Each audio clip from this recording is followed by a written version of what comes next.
Assalamu alaikum and welcome to Blogging Theology. Today we're delighted to speak to Brother Abdullah Al-Andalusi. How are you, Akhi Abdullah? Wa alaikum assalam. I'm great. Thank you very much. Thank you for having me on. And it's an honor and a pleasure. Pleasure to have you. Abdullah Al-Andalusi is an international speaker, thinker, and intellectual activist for Islam and Muslim affairs. He is an instructor and head of the Department of Occidentology, which is the study of the West, at the Quran Institute, and a researcher at the I3 Institute, and co-founder of the discussion forum, the Muslim Debate Initiative. Now, with the ongoing heated debate taking place between the political left and right, it's no surprise to see many Muslims getting entangled in the broader discourse on social and political issues.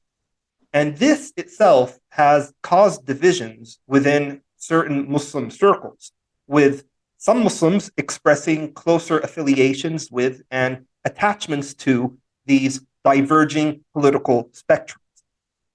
However, from an Islamic standpoint, what should be the correct approach to all this? We hope to gain some insights and perspective on this question from Brother Abdullah. Abdullah, whenever you're free, the floor is all yours. Okay. Jazakallah khairan. Bismillahir Rahim. Alhamdulillahi Rabbil Alameen. As-salatu was-salam Nabi Kareem Muhammad wa ali tayyibin wa sahbihi salihin. Again, honor and pleasure to be on Blogging Theology, and inshallah we'll be going through quite a few concepts and ideas. Some might be a little bit unfamiliar to yourself. Certainly some of the terms and things, so just please stop me whenever, and just grill me on the terms I use and so on and so forth. So inshallah, I'll just share my screen and we can get started. Okay. Okay, Bismillah, and begin. Great. Okay, yeah, so I think this really starts with the question, does Islam fit anywhere? Or to be a orthodox or mainstream or normative Muslim, whatever adjectives you like to use. Personally, I don't like to use any adjective, just Muslim is sufficient. Where does it fit? Does it look like left wing? Does it look like the right wing? Where should Muslims kind of situate themselves in terms of they seeing the manifestation of the true aspect of their deen?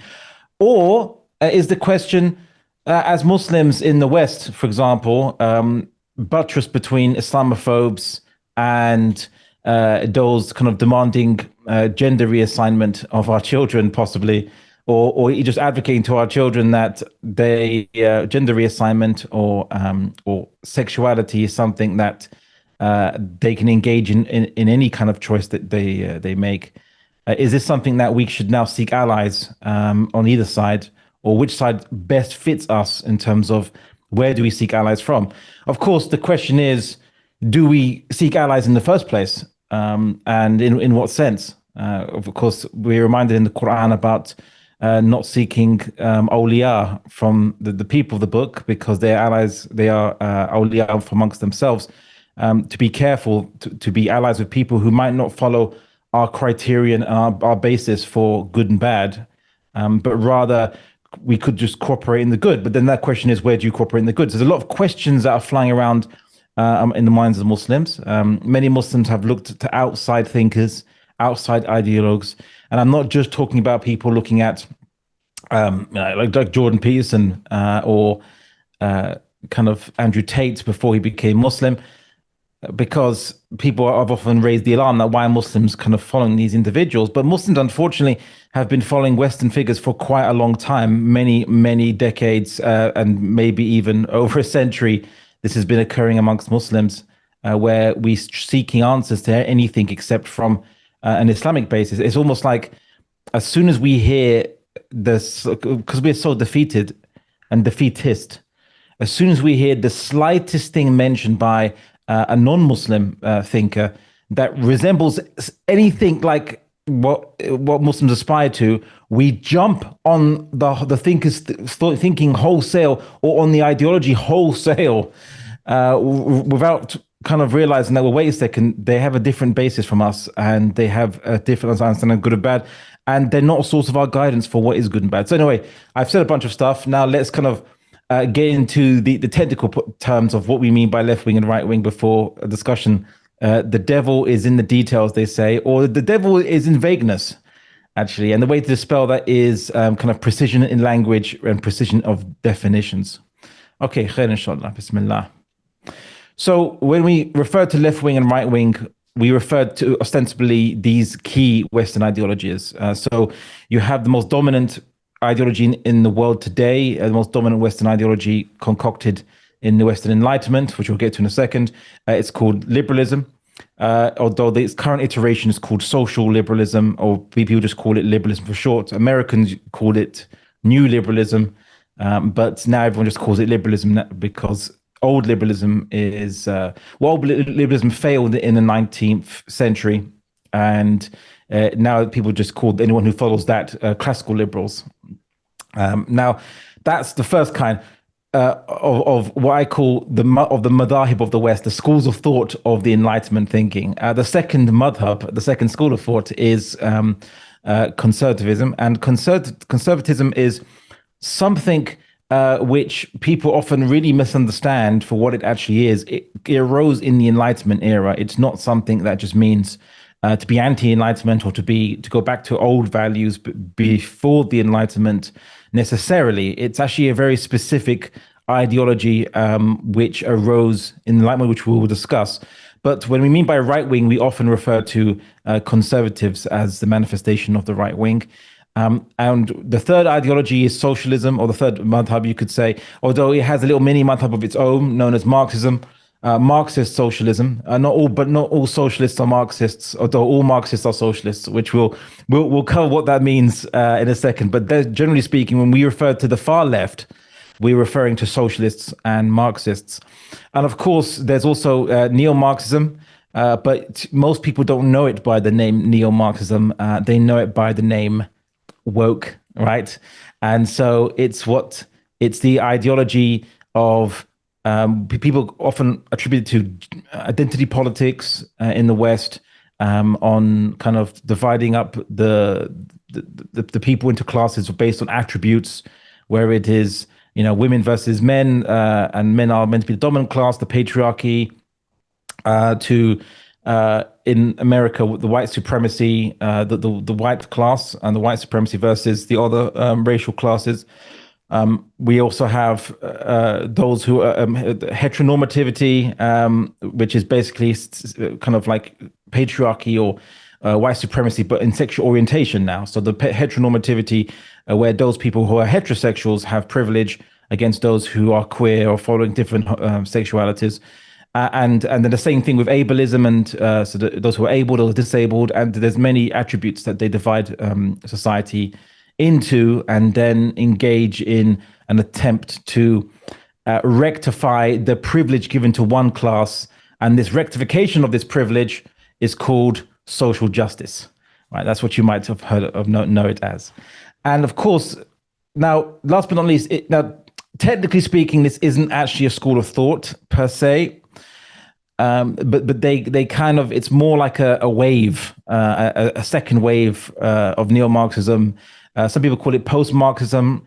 Obviously, technically speaking, it's called post-structuralism, or emerged from post-structuralism, which I'll discuss in a second. But everyone knows it as postmodernism, or political postmodernism, or political and ethical postmodernism, where you get the kind of ideas where there's a rejection of all grand narratives, of all kind of ideas that pigeonhole individuals, and individuals should be left to determine their own narratives of themselves and their own truths. So these are the kind of things which it's a bit more than that. It's a bit more wackier, you could say, in some of its claims, which we'll go into. But these are, generally speaking, what we kind of mean by left-wing and right-wing ideologies. And these are the kind of things that many Muslims have fallen into. Each and every one of these, that you'll find Muslims that have fallen into those things, and yet still identify themselves as Muslim, quite strangely. And we'll discuss why that is a strange phenomenon, how they don't see the disconnect between Islam and these things. They don't see how these things are actually in opposition. So let's kind of begin with where we get left wing and right wing from. We get it from the French Revolution, the left wing or the right wing of the National Assembly in during the latter half of the 18th century. What happened, of course, is there was an issue regarding the French monarchy. Now, the monarchy, there was corruption, there was problems, there was people starving. So what to do with the aristocrats in the monarchy? And so those people who wanted to keep the monarchy and say, well, look, maybe we'll just have it as a constitutional monarchy with some limitations. They formed the right wing. But then those people who wanted to abolish the monarchy, who said that, look, to advance the idea that we're all equal, to advance society into what they thought would be the future, should be progress, would be that everyone should be made equal, and therefore they shouldn't be a monarchy. And those formed the left wing. But of course, the more wacky of the two sides were on the fringes, right? So those who wanted to take the monarchy back to its heyday of its absolute power, when they felt that France was at its most powerfulest up until this point, they were on the extreme right, the far right. And of course, those who wanted to even potentially abolish the aristocrats themselves, as well as property, the ownership of the property of large tracts of land and property by the aristocrats, they sat on the far left and the far fringes of the left wing. So this is where we get the idea of right wing and left wing. It's, in essence, it's related to, I suppose, the status quo. You could almost say it's related to the Overton window, for anyone who knows about the Overton window, about what is acceptable topics to talk about. There's an Overton window. You have, well, the mainstream ideas. You have what used to be in vogue in fading out of the window, and the more fringe radical ideas, which not everyone follows, but are coming into fashion gradually. And this is the Overton window as it proceeds. You could almost say that left wing and right wing actually reflect that. The right wing referred to things they want to conserve in the past, which they think to be deemed to be useful, or they can include those who are accommodating of some new ideas, but not too far accommodating, or not doing it too radically or too quickly. On the left wing, it's about change, right? And it's about changing towards or realizing the Enlightenment ideals more quickly. The more far left you go, the more center left you go, the more they want to make change, but the more prudent they are in making the change as well. So, and then to the point that they reach center, and the center is a kind of always deemed to be the place for compromise between the two, the median point of the compromise between those who want to make change and those who want to conserve. And that's really where it comes from. It's almost as arbitrary as that in origin, but it's used to measure the Western schools of thought as to how much progress they want to make in the Enlightenment ideals and how much they want to conserve the institutions of society that are deemed to be the bedrock of stability, upon which the Enlightenment ideals are better kind of protected, but still related to the Enlightenment ideals. And I'll just show you, I made this nice little colorful graph here. Now, this is probably very confusing for everyone when you first see it, but let me explain. So the Enlightenment idea has a basic concept, right, which is man as his own sovereign. What that means is that when they removed revelation from the equation of thinking about how human societies should be organized politically, how they should be managed, and what's the starting point for managing human societies. So despite the fact that many people that were coming up with this doctrine were Christians, but they felt it was just a pragmatic approach. Like, okay, let's just start off with a basis for organizing society. What do we know about society? It's made of human beings. Okay, well, human beings are the starting point. So let's start from the basis that there's nothing higher than the human being, nothing greater than the human being. So not society, not religion, and certainly not God from their perspective.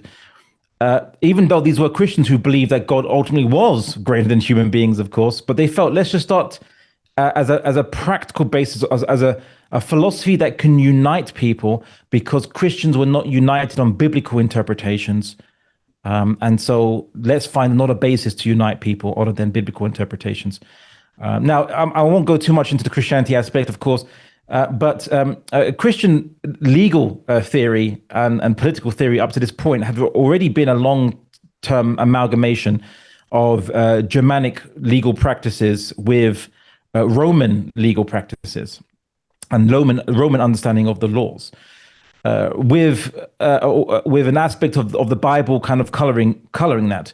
Now, generally speaking, Christians really didn't have so much disputes on the political laws of the state, but the Bible wasn't really a mainstay of use for it, although it influenced a lot of the understanding of what should be banned. You know, it's like, for example, banning prostitution would be something which the Bible would suggest, would command, but not banning alcohol, for example.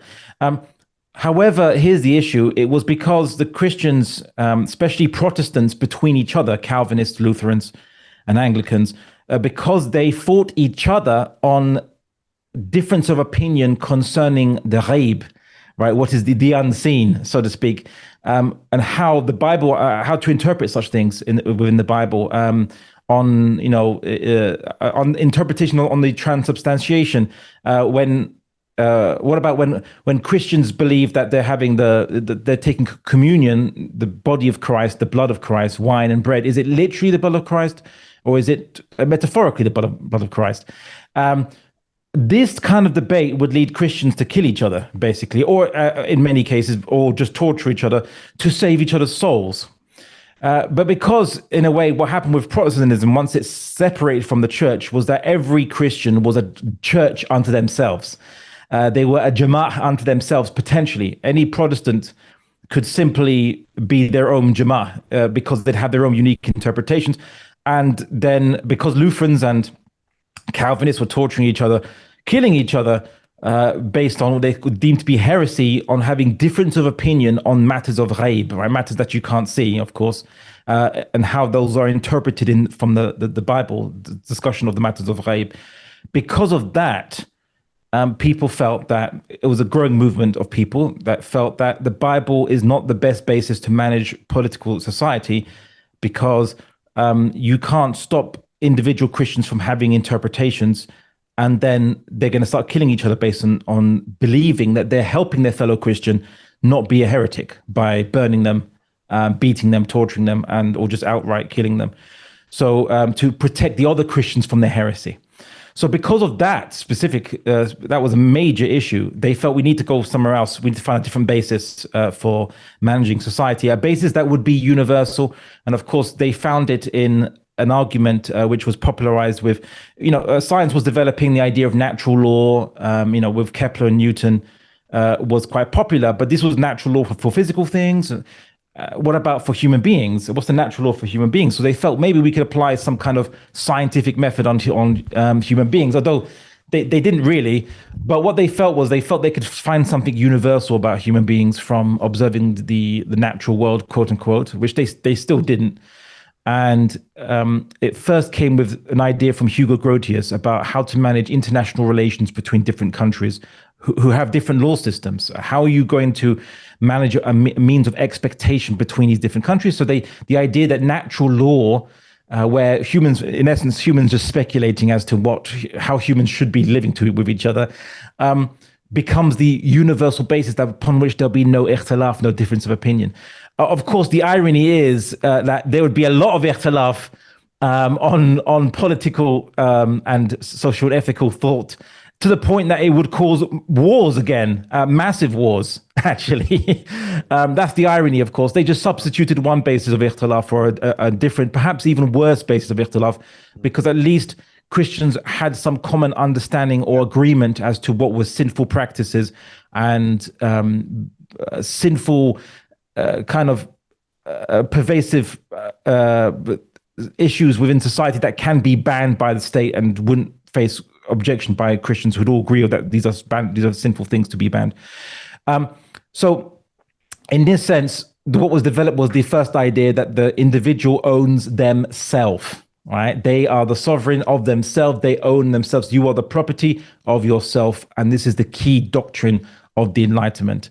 You could call it individualism in a sense. Now, here's the thing, that if we're all individuals and we all own ourselves, then we all equally own ourselves. We are all partners, so to speak, in owning ourselves, and therefore no one can own more than themselves. So we're all equal in that regard, because all property would be equal then. There's no way to differentiate, and so from that came the idea of that the society should recognize no higher right than the individual's rights, as well as that all individuals' rights must be equal. Now the question is, where do you set these rights, and to what basis, and in what do you mean by equality? And this is where the devil, well, you could argue the devil came out from the first doctrine there, but the devil was the devil was further in the detail that would come from this. And so it depends now whether you want to stress that in the political sense, or how the state will now manage the society.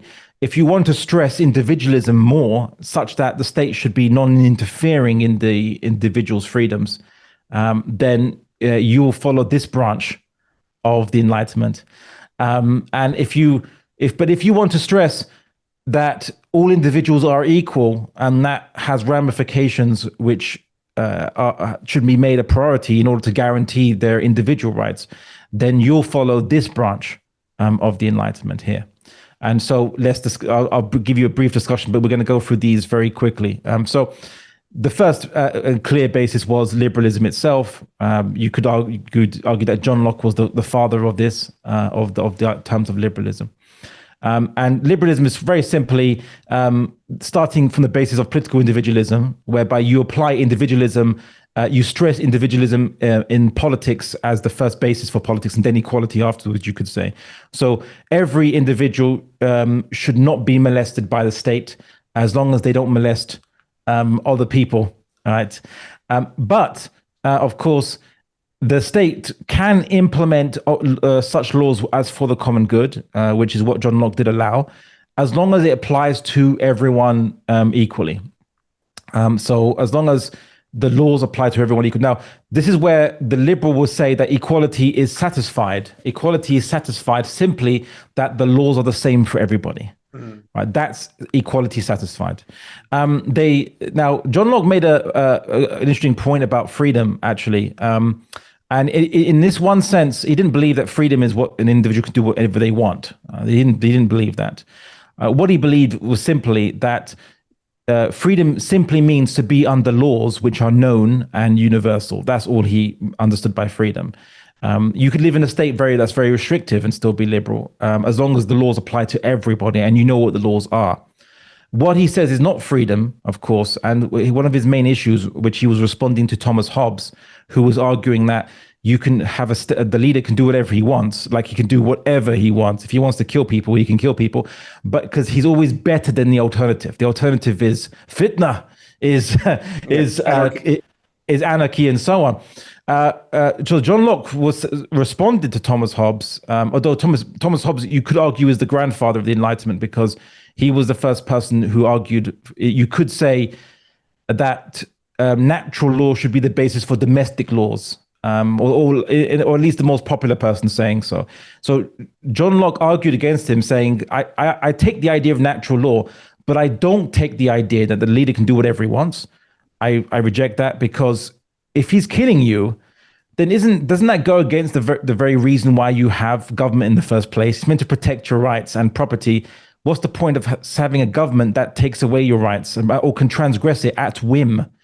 Right? Then you are a slave. You're a slave to the leader, because the leader can kill you whenever he wants, or do whatever he wants to you. If you displease him, then you're his slave. You're not free.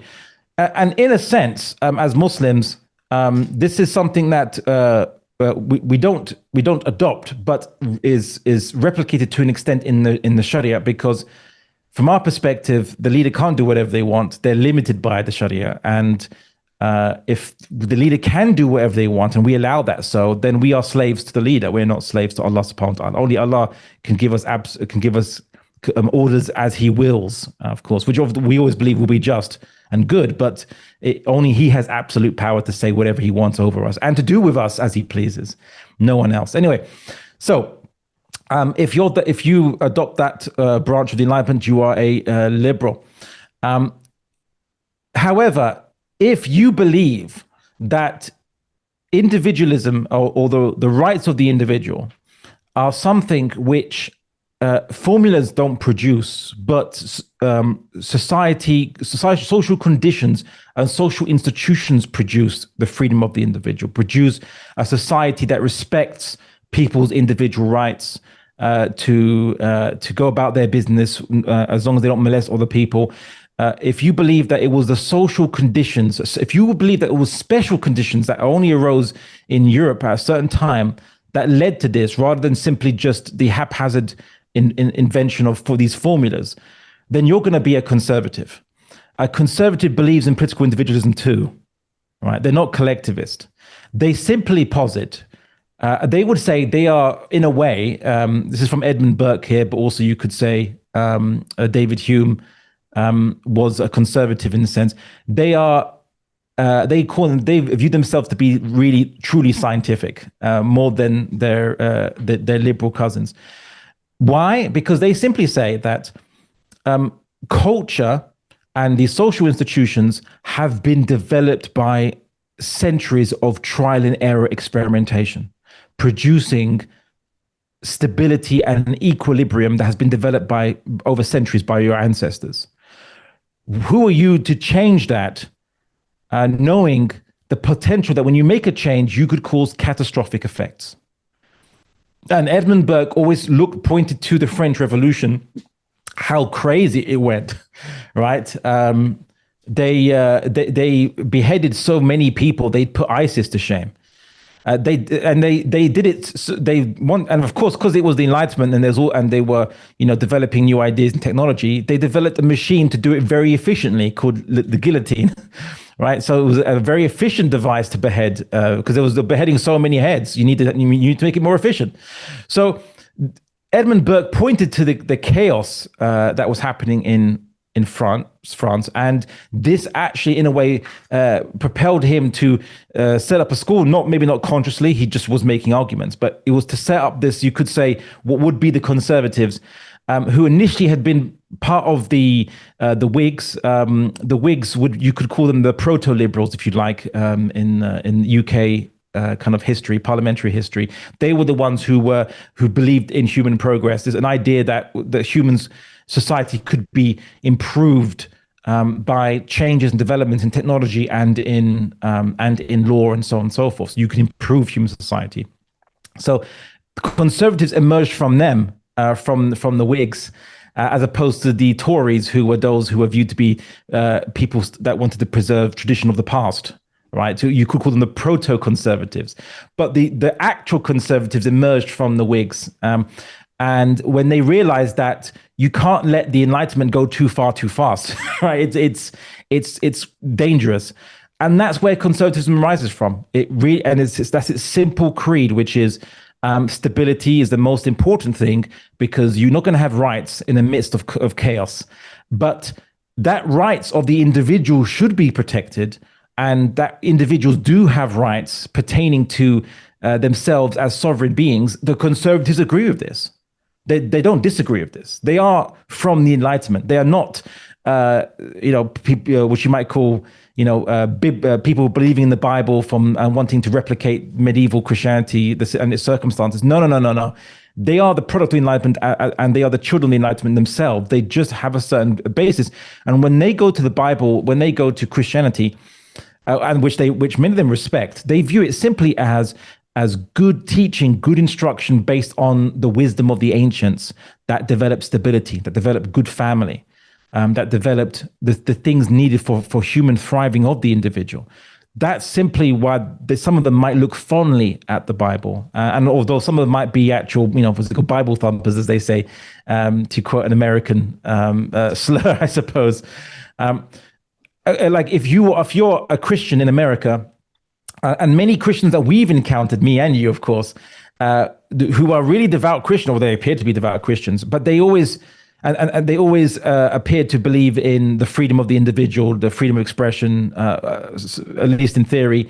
And they're very much defending their own freedom of expression, their own right to express their different ideas, to disagree with government, disagree with social trends, to demand that Christianity is protected, not especially privileged though, but more that their practice of Christianity is not compelled away from them or their children in schools and things like this, that they can teach their children as they see fit, because their children are under their control or guardianship until they reach maturity. You wonder that, wait a second, you're a person that believes in the Bible, but you don't practice the punishments that are in the Bible or the prohibitions. You don't demand that these prohibitions become actual law, but you just want the right to rail against them, to speak out against them. That's strange to me. We say you're a liberal Christian almost, and they'll say, no, I'm not a liberal Christian. I'm a conservative. That's where it is. They are children of the Enlightenment. They just happen to believe in the Bible. Well, according to our standards, all these people are modernists. Yes. Oh, yes. Yeah. I mean, because if they were, basically conservative fundamentalist Christians would, in reality, be considered modernists, in terms of Muslim standards, at least, in terms of how they treat their religion. Well, very much so. So, modernism, to explain to the audience, is I suppose a term that was developed in the West to refer to the world order that they were establishing, but more specifically their own phase of existence after the Enlightenment. So after the Enlightenment, they'd call it the modern era. And so anyone that calls to that is a modernist. Of course, there would be a new movement arguing that postmodernism has already come upon us as a advance beyond modernism, which we'll get to later on. Anyway, so that's generally speaking what you might call this is the right wing. Liberalism, as I mentioned, failed in the 19th century. The concentration of wealth was so bad that the average person suffered a lack of workers' rights in factories. If you lost a limb working in the factory, and no one's going to support you, you were done for. That was it. That was the end of you. Basically, no one's going to look after you unless you had family to look after you. So you had, if you felt that, in this day and age, the 1% which own 50% of the world's wealth, and of course, 50% of the world's people own 1% of the world's wealth. If you think that kind of equation is bad, in the 19th century with the Rothschilds and Bilderbergers and these massive conglomerates, especially in America, it was the 1% owned 80% of the wealth. It was really chaos. So in such a time where children could be employed as minors, all right, and that was deemed to be fine, where if you entered into a contract and then you defaulted from contract, or even if you arrived late to work, that your boss could prosecute you and even send you to debtor's prison or even to a type of servitude to fulfill your contract. That was the 19th century. Sure, no one was going to make you sign a contract. No one's going to compel you. You have freedom to enter in by consent, but then you're bound by your word. You must fulfill that contract, and you'll be bodily compelled to fulfill that contract. That's the kind of 19th century liberalism that we saw. This started a change, mainly because the liberals were perhaps afraid of socialists, perhaps maybe because the argument was made to liberals, like the famous UK politician Lloyd George, who argued that it's true that man cannot live on bread alone, but man equally cannot live without bread. That was a famous statement he said. So man cannot live with bread alone was a statement that man needs to have more than just food. They have to have freedom and culture and all kinds of things. But he reversed it, saying that, but equally, you can't live without bread, i.e. there's no point having freedoms if you basically have no food and you're starving. This is where you see Charles Dickens talk about how the conditions of London were so horrific in his books. This is the time. So liberalism failed. It was deemed to be impractical and perhaps on the verge of leading to people to revolt. against it, even though people were supposedly free. So what developed was, instead of just equality under the law, it became equal opportunity. And that's where the poor people were going to be guaranteed to have education for their young, so that the young who are intelligent, who have merit, can actually then become entrepreneurs because of their merit, to gain the positions and jobs they wouldn't be able to have afforded to be educated to get in the past. So social liberalism, but in America, I would say you guys, even though you're actually Canadian, but American knows it as New Deal or New Liberalism, as it was called. And in England, we call it social liberalism. So it was basically equality of opportunity. This was when you started to see arguments made for welfare. In Europe, you saw arguments made for, of course, state welfare, healthcare systems, which are funded by the state. But also, we see, this is where you see the civil rights movement in America under social liberalism argued that even though black people and white people in the southern states in America are equal under the law, in theory, right? In theory, because the Constitution required the American Constitution had already for almost a century required that everyone is equal under the law. That wasn't a new thing that the civil rights movement developed. What they did is they abolished de facto inequality under the law, but also segregation. They argued that segregation is denying equal opportunity. Okay, so segregation denies equal opportunity. So because of that, they argued that segregation is unconstitutional, and that's all because of social liberalism. Old form of liberalism would have said segregation, no problem. If you don't want to let people of a particular race into your shop, for example, well, then your shop is your property. You can do with it as you want. Right, you can say, you put a sign up saying, was it no blacks, no Irish? And that was a case in England at some point, and also maybe in America. Whereas in social liberalism, they'll say, no, you're denying everyone's right to equal opportunity. All right, and so that is now why it became social liberalism. However, if you want to go back to the heyday of the good old liberalism, if you want to be a salaf of liberalism, you might be a libertarian. All right, and a libertarian. They follow a liberalism that was even purer than even classical liberalism was, because classical liberalism did have some state interference beyond simply a police force, a fire brigade, or an army, right? But if you're a libertarian, it's only that, only a police force, fire brigade, army. The state doesn't interfere with anything else beyond those things. No regulations, no parking regulations, no nothing. For your car, that kind of stuff is all deemed to be unjust. So if you want to follow a liberalism that never really existed, then you want to be a pure on the doctrine, then you're going to be a libertarian. And that's basically this technically is the right wing, but many people who are right wing are also libertarians, right? Which is weird, isn't it? Strange, like because technically speaking, the libertarians don't necessarily care about preserving family structures or social institutions at all. They just want to follow what they deem to be the older form of liberalism, which is in the past, and therefore they are on the right wing because it's in the past. It is an older form, right? They would say we're just conserving the original spirit of the American Constitution, which was meant to be libertarian. They'll argue this is what they would say. Okay, so basically, libertarianism. They would want minimal government intervention, right? Minimal, taxes, very minimal, yeah, minimal as possible. Except, I guess the only exceptions are, funding the police for the sake of protection of property, pretty much. And maybe what they would say as minimal as possible. The other liberals would say as minimal as necessary, and what is necessary differs, right? The necessity differs, yeah, because they'll say social liberals would say that it is necessary that everyone has equal opportunities, so they will demand that.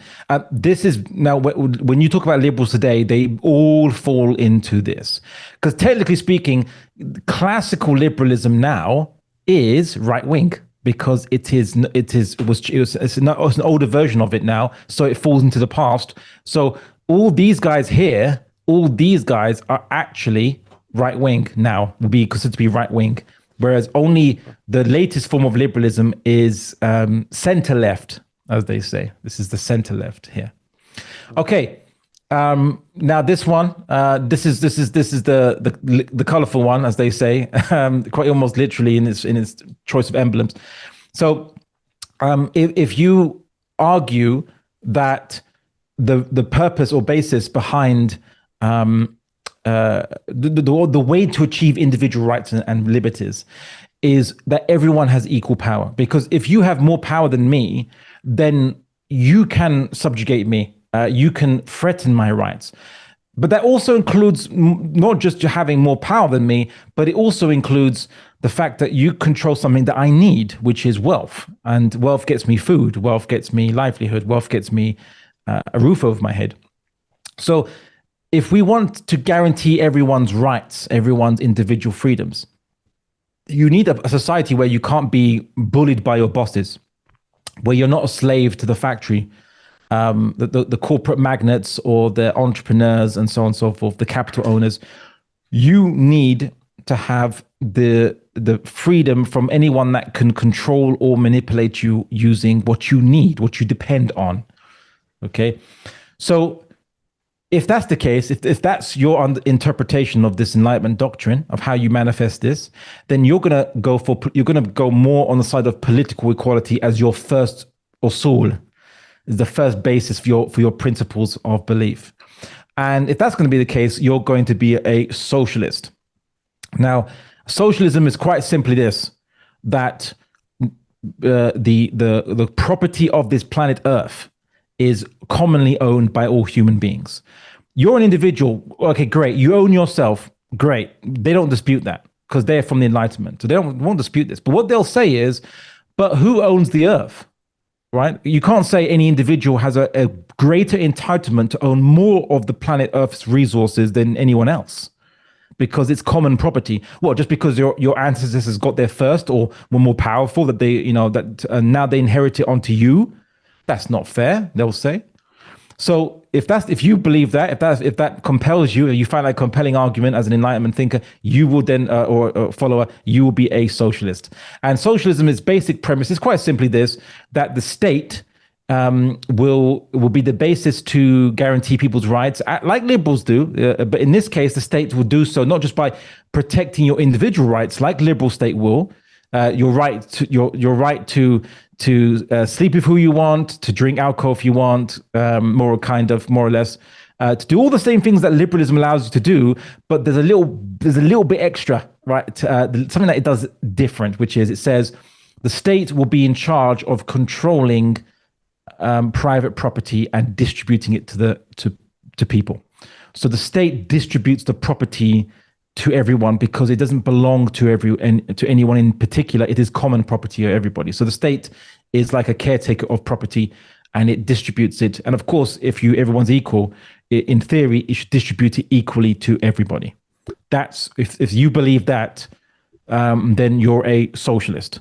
Now, if you now there's these two main you could say madhabs that come from this. Now, if you want to work within the existing system, and you want to gradually edge the state towards more and more socialism by implementing more and more welfare programs for people and more workers' protection rights and so on and so forth. You want to gradually get the state to become socialist, because you know that it might not happen overnight very quickly. Whether you believe it can't happen overnight because of the economic limitations of such a radical change, or because the powers that be will prevent you from doing it radically, then you're most likely going to be a social democrat, right? They are the Ikhwanis of socialism. Use the current system, win elections, and implement gradual changes in that direction that you want to attain. Okay, now you're seeing it, right? Yeah. Okay, there's that. However, if you believe that it can only come by revolution, by uprising of the working classes. The working classes must rise up and take over the state and become a dictatorship of the proletariat of the working people. It's a Marxist term. Then you're going to be a Marxist, basically. Now, Marxism has a lot of ideas in it. It's not as simple as that. Karl Marx was a materialist, and he was a very consistent materialist, as much as a materialist can ever be consistent with their philosophies. He was more consistent as a materialist than any other socialist of his time. To the extent that he didn't even argue for equality, because he argued that equality is he didn't say it like this, but I'm gonna kind of give you maybe his thinking, which is equality is a metaphysical term, right? Like justice, it's a metaphysical term, rights, a metaphysical term. He was a pure materialist. So as far as he was concerned, as long as a human beings living according to their natural condition as social beings, with the property shared all between themselves, this and everyone is to be given is to be given according to their need, and you take from them according to their ability. Yes, so from each according to their ability to each according to their need is a famous Marxist slogan, rather than just one size fits all, everyone gets the same portion. That's a Marxist. Okay. It was called by Engels scientific socialism, because they believed that socialists were too airy-fairy with these ideas of justice and equality, whereas a pure materialist would simply say that it is inevitable part of materialism, of which humans are part of material, part of matter, part of materialism, that there are processes which they could map out almost like a science, which is not really the case, by the way. It's just their speculations, which they, as materialists. But anyway, he nicknamed it as science, a scientific socialism.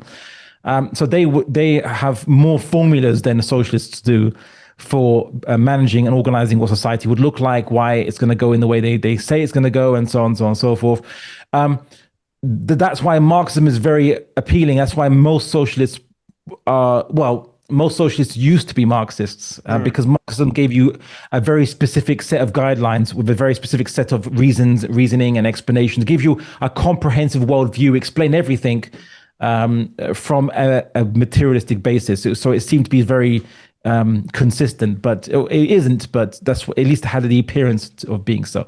Now, Marx made a lot of predictions. Any examples of social democratic countries today? Oh, well, Scandinavia yeah.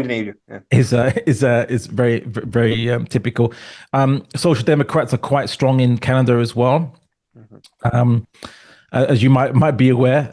So yeah, but usually in Europe you're going to get more social democratic governments. The Labour Party used to be social democratic in UK until Tony Blair's time, and until they and of course.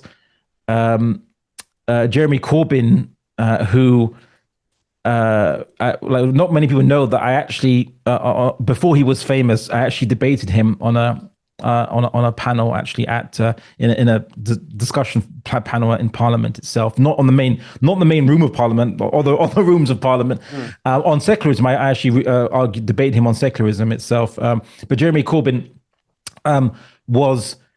is a Marxist socialist, basically, but practically speaking, he's a social democrat. Right? It's like he'd love to have it as full Marxism if he could, but he's not going to do it by revolution, because look, where is he? He's in Parliament, right, as an MP. Now, now Marx made a lot of predictions. First and foremost, that workers, generally speaking, wouldn't get the kind of rights and welfare systems that they enjoy today, beyond only a minimal appearance. But that didn't happen. He predicted that the most advanced capitalist societies would inevitably be the first states to progress onto the next material evolution of matter, which is socialism. There'd be a revolution occurring in the most advanced capitalist states like England. That never happened. In fact, it was states that were less industrialized that saw that change. and a whole number of things that the workers didn't rise up. The workers didn't realize that they were an oppressed class, and what happened there. So after Karl Marx passed away, of course, these things didn't come to pass, and many people were disillusioned. So they argued, why are not the workers rising up? Why aren't they not realizing that they're the oppressed class? And they came to the realization that the workers were under, they were, in essence, to put it crudely, brainwashed by ideology. And because they were brainwashed by the ruling ideology, which is liberalism or capitalism, as they would call it, because liberalism, they say, is a system that permits people to own capital, property that generates wealth. It's called capital, basically. So capitalism is the nickname that Marxists gave liberalism. They just call it this is capitalism. But now the liberals adopted it for the economic system.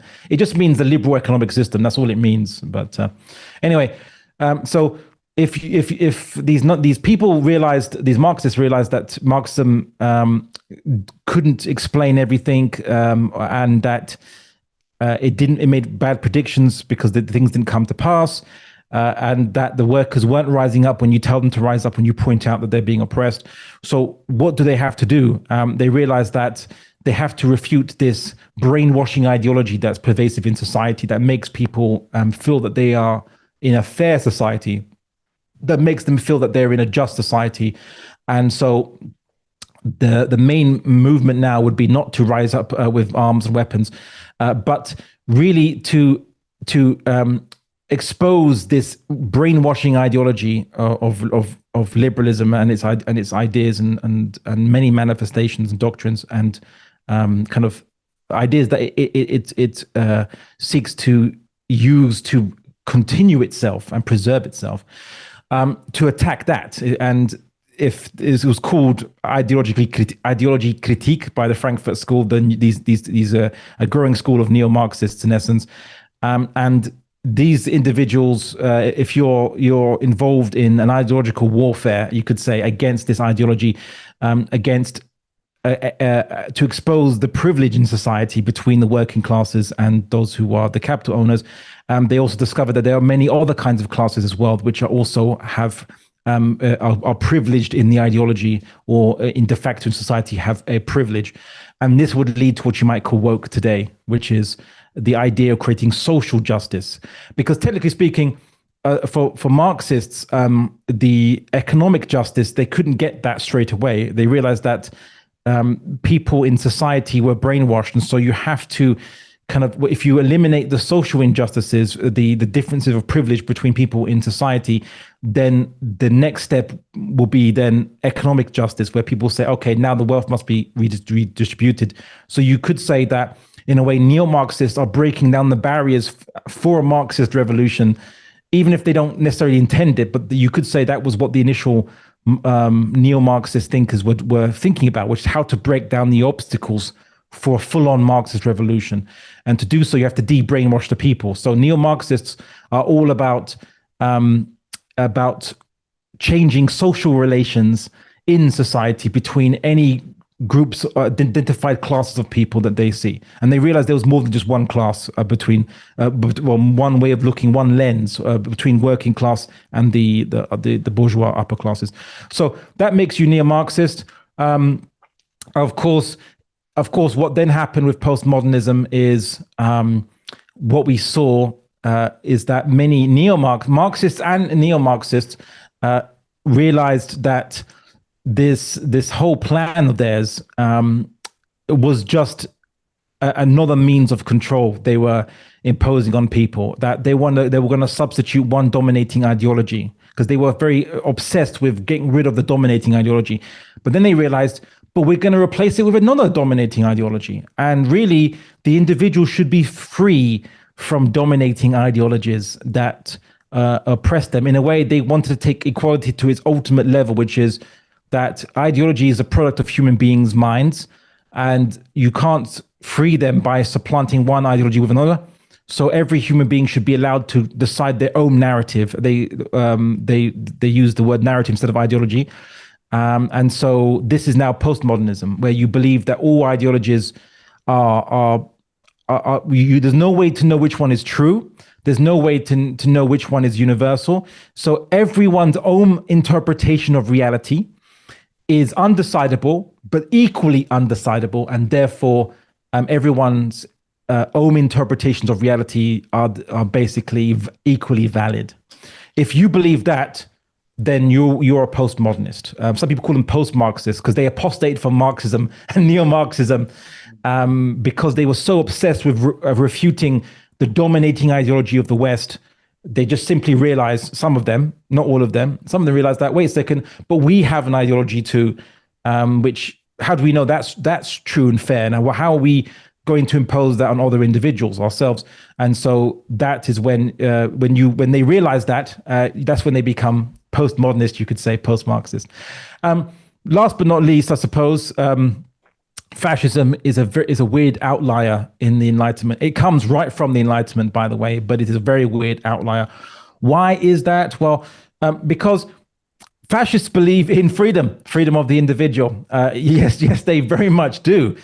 However, they believe in freedom of the individual for a particular national group. That's what makes them distinctly different from their liberal cousins. What you'll find is nationalism arose from an answer to a simple question, which is the state is no longer going to be representing the will of the king or the queen. It represents the people. Okay, great. Which people? Now you could say, well, anyone who has a membership card, right, called citizenship, yeah. Well, in theory, yes, but they'll say, well, the people emerged from somewhere, right? Like, who was the people that was where like what? Why is there a border between Canada and the United States of America? I mean, you guys sound the same, right? Like, why is there a border? Right? You'll say, well, because surely the rights of Canadians and the rights of Americans will all be guaranteed under one state as much as they'd be guaranteed under separate states. So why should you have borders? Well, they say, well, there's something different about the Canadians and there's something different about Americans, that they can't just be made the same people. Once you come to that realization, that's where nationalism was kind of born, and it arose from the French Revolution itself, where the new République would represent the French nation, the national will, the will of the people. And of course, the will of the people are the French. It's not going to be the Germans. It's not going to be the Portuguese or the Spanish.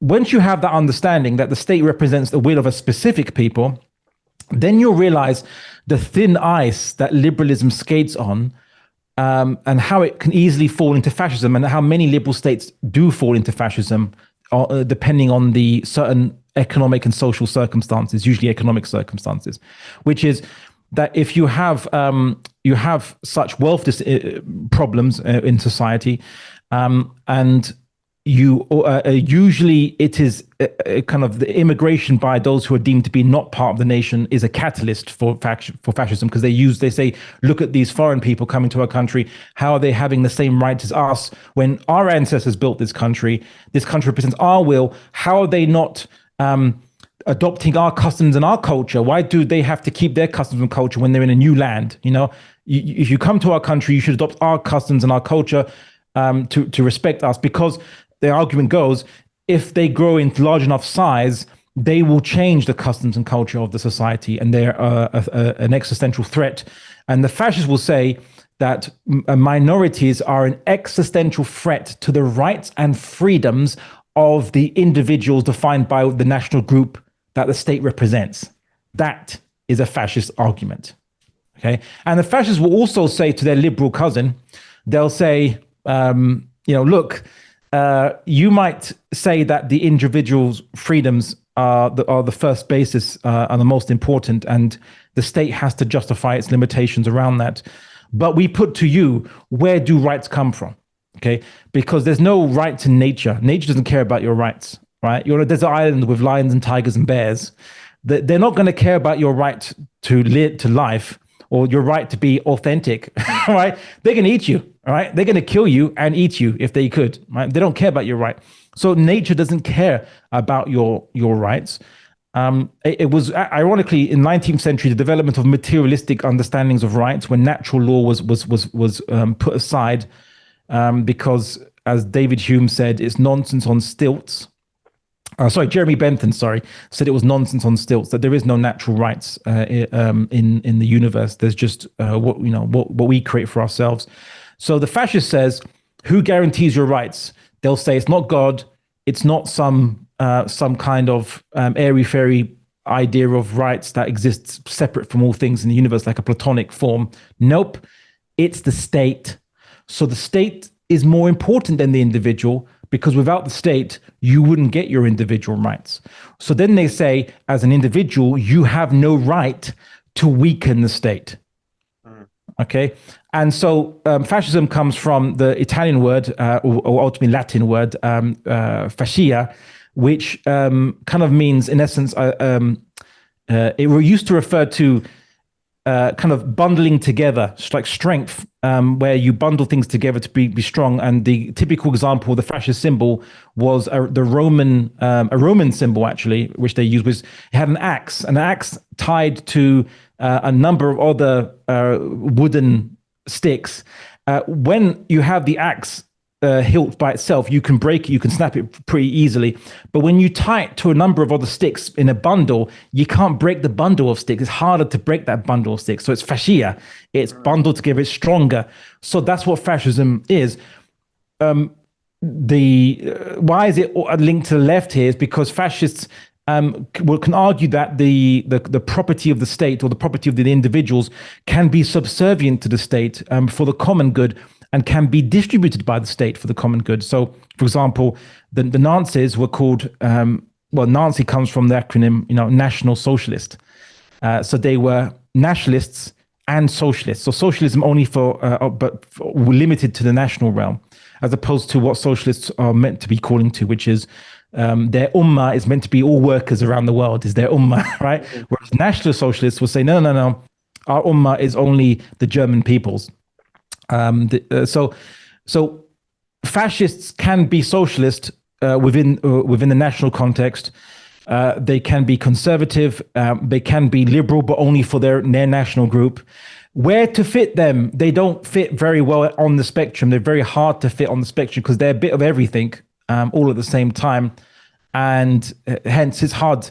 There are books written where people accuse the left, fascism comes from the left wing, or they'll say no, it comes from the right wing. But like fascism will talk about utopian times of the past, where they'll say, oh, look at the time when our people were great, and they'll make a romantic history that never really existed. So are they really conserving the past? Because they're inventing brand new mythological stories about their national group. These are not old things they're bringing back or even conserving. So where to fit them? There are problems. So this is in essence a 101 of Western madhahib, and inshallah we're going to go very quickly over the Islamic response to these different schools of thought, and inshallah you'll probably already see the differences there, which is first and foremost, Islam disagrees with this starting doctrine here. You're not your own sovereign. Allah is your sovereign. He is your Malik, right? And there's no other Malik that is truly your Malik other than him. And in that sense, then we are not owners of our bodies. We are trustees of our bodies. We have been entrusted with this gift, and we're supposed to look after it and not do as we wish. Yes, correct. So that being the case, off the bat, Muslims would reject the Enlightenment root and branch, the Western Enlightenment root and branch. That's what Islam would be opposed to, the Western Enlightenment root and branch, because we disagree with this very fundamental doctrine. We disagree with their interpretations of what equality means. And I like how you visualized it here, because when you're saying that we're just rejecting their fundamental premise from the get-go, that means Islam is on a different spectrum, right? Because sometimes you would hear Muslims saying, no, Islam is between liberalism and conservatism, but then that will make it sound like Islam is under under this is a branch under this fundamental premise, and it's just squeezed in between liberalism and conservatism, but it's on a completely different spectrum altogether. Oh yes, completely so, and Mm. really, this is the fundamental answer, you could say, to the question. Islam doesn't fit anywhere in the left wing and right wing because we disagree with its most fundamental premise. There's no point debating the madahib of a different. It's like saying, which. Are we between Catholics or Protestants? Yeah, or or which branch of Hinduism does Islam fit into? Shaivism or Krishna conscious, or or what have you? It's it's just ridiculous. We wouldn't need to go there, but unfortunately, many Muslims have been fooled, mainly because Muslims have been fooled into the very premise of the Western Enlightenment, which is it was argued that because the Christians came up with this initially, and mostly Christians came up with this Western Enlightenment, that it doesn't concern removing God from his position ontologically. But when it comes to politics and law, they've removed God from his position epistemologically. So he is the basis of the knowledge of good and bad and should and shouldn't for human beings, for obligation, rights, justice. He is the basis for knowledge of those topics, of those things. You can't derive them from the material universe. You simply can't. But what the Christians have done, unfortunately, or the Christians that came up with this doctrine, is they have inadvertently removed him from this. And what happened was, then later on, people will stop believing in God, or they'll view God as a unjust interloper into human affairs, because they already believe this doctrine. If you truly believe that man is sovereign of their own affairs, you can't simply, initially your ancestors might have believed it was just a starting point for political thought. But humans will eventually want to be consistent in their doctrines. And eventually they'll say, well, actually, ontologically speaking, then man is his own sovereign too. On an actual existential level, humans own themselves, not just as a basis for political thought, as a thought experiment or hypothetical. No, if we're basing society on this and we're deriving the laws of society, we're deriving a deen, a brand new deen, a way of life from the Arabic perspective. What the word means is a way of life, means a belief system, a worldview. Then they're going to be consistent and they're going to complete the deen. All right, they're going to complete their deen, and they're going to believe that the Aqidah applies comprehensively, not just only partially to certain things. So this is why Islam doesn't fit anywhere. But many Muslims adopted these particular schools of thought because they thought that, ultimately speaking, there was wisdom behind organizing our societies according to these solutions. From a premise they didn't fully understand, and they just took it on board. So in the Muslim world, for example, after colonialism, the most dominant, you could say, mentality, is conservatism. But conservatism is manifests in a way that I'm going to tell you how you can recognize it. Is if you meet Muslims who their highest usul, the highest principles they follow is always don't disturb stability. Just don't disturb stability. If you call to Islam and that in any way, shape, or form, and that disturbs stability, we're against that, and we'll say it is wisdom to be against that. That's a conservative, right? That's a conservative Muslim. Okay. I would even argue that out of all you could say only minorities of Muslims believe in socialism, Marxism, or liberalism.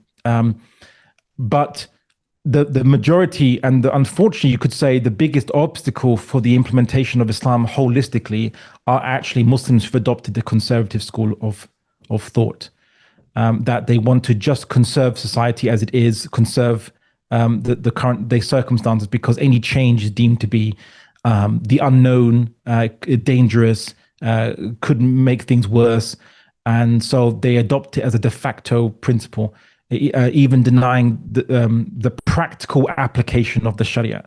by simply saying that if we do this, it's going to cause trouble. The West won't like it, or we can't trust the government that implements it, or the current government won't like it, and will lead to killing and torture and massacres. All this stuff. And so they produce a number of doctrines to justify doing nothing, which is basically, they'll say, don't worry, the Mahdi is going to solve everything, or this is the end time, so don't bother doing anything. Or like when Allah wills, it will change. So do nothing, almost like Zen, adopting Eastern philosophy of Zen, which is do nothing, it'll be okay. Something like this. That's a conservative Muslim mindset. But that they are the biggest roadblock to Islamic revival. Liberal Muslims in the Muslim world, they don't call themselves necessarily liberal, at least not openly. In many cases, they'll just call themselves as human rights advocates. This is what they call it. They are. This is basically a liberal da'i, a liberal invited to liberalism, but they give themselves a different title. They say, no, we're human rights advocates, and what they do is they push for reform and change, gradual reform and change of the conservative system in the Muslim world, bit by bit, incrementally making changes. And the conservatives, although they find these individuals to be a nuisance now and again, but they don't view them to be a bigger threat than those who want holistic Islam. Why? Because the West has no problem with West loves liberalism. West loves liberal values. So they know that the West would never object to any of their countries making these changes that the liberal activists amongst themselves want. So they're not viewed as a threat to Western interests, and therefore a threat to stability of these countries. So it's usually they negotiate with liberals as to granting them things. At times, some Muslim countries negotiate with Muslim organizations or parties that want, ostensibly they claim they want a holistic Islam, as long as they're willing to compromise by being part of the system and just making incremental demands. Because then they can be controlled and somewhat, because if they've already compromised once they've entered the system, they don't have to, if they've already accepted the system status quo to some extent, and they've compromised their ideals for holistic Islam, then what else can you make them compromise? And the great example of this is, to some extent, social democrats themselves in the Western world. The Labour Party was initially a fully socialist party, almost a century ago, when it was set up. Now, under Tony Blair and Keir Starmer, it is completely unrecognizable to its original pure socialist roots. Now, it has compromised so much, it barely resembles anything that it used to actually stand for. And many Western think tanks discuss the benefits of bringing in what they call Islamists, or Muslims calling to holistic Islam, just all of it. They want to implement all of Islam, bringing them in and making them compromise, getting them to compromise, in order that they can their call will be reduced from holistic Islam gradually to smaller and smaller and smaller things. So this is how we see it in the Muslim world, how these things manifest. But in the non-Muslim world, in the West, the dynamic is a little bit different. So conservative non-Muslims view Muslims as a potential threat to the stability of their society, a threat to law breaking. They'll say that there's a threat to the law by saying that many criminals are disproportionately coming from Muslim immigrants. Of course, the trend has always been that immigrants will always disproportionately have or significant populations of immigrants always disproportionately have more criminals amongst them, because they're not integrated into the economic systems fast enough when they come, or they're often stereotyped or disenfranchised or discriminated against. Then, of course, any minority of any time, any kind, will have a disproportionate criminal element, at least initially. Like, for example, the Irish when they came to America, or the Italians when they came to America as well. Right? It doesn't mean that they come from ideas or peoples radically different from Western civilization. These were from Western civilization too, a Western outpost, you could say, but they were still viewed to be threats because they were, they were outsiders, so to speak. So conservatives tend to be what you call Islamophobic. They are fearful of Muslims, fearful of Islam specifically, and its practices.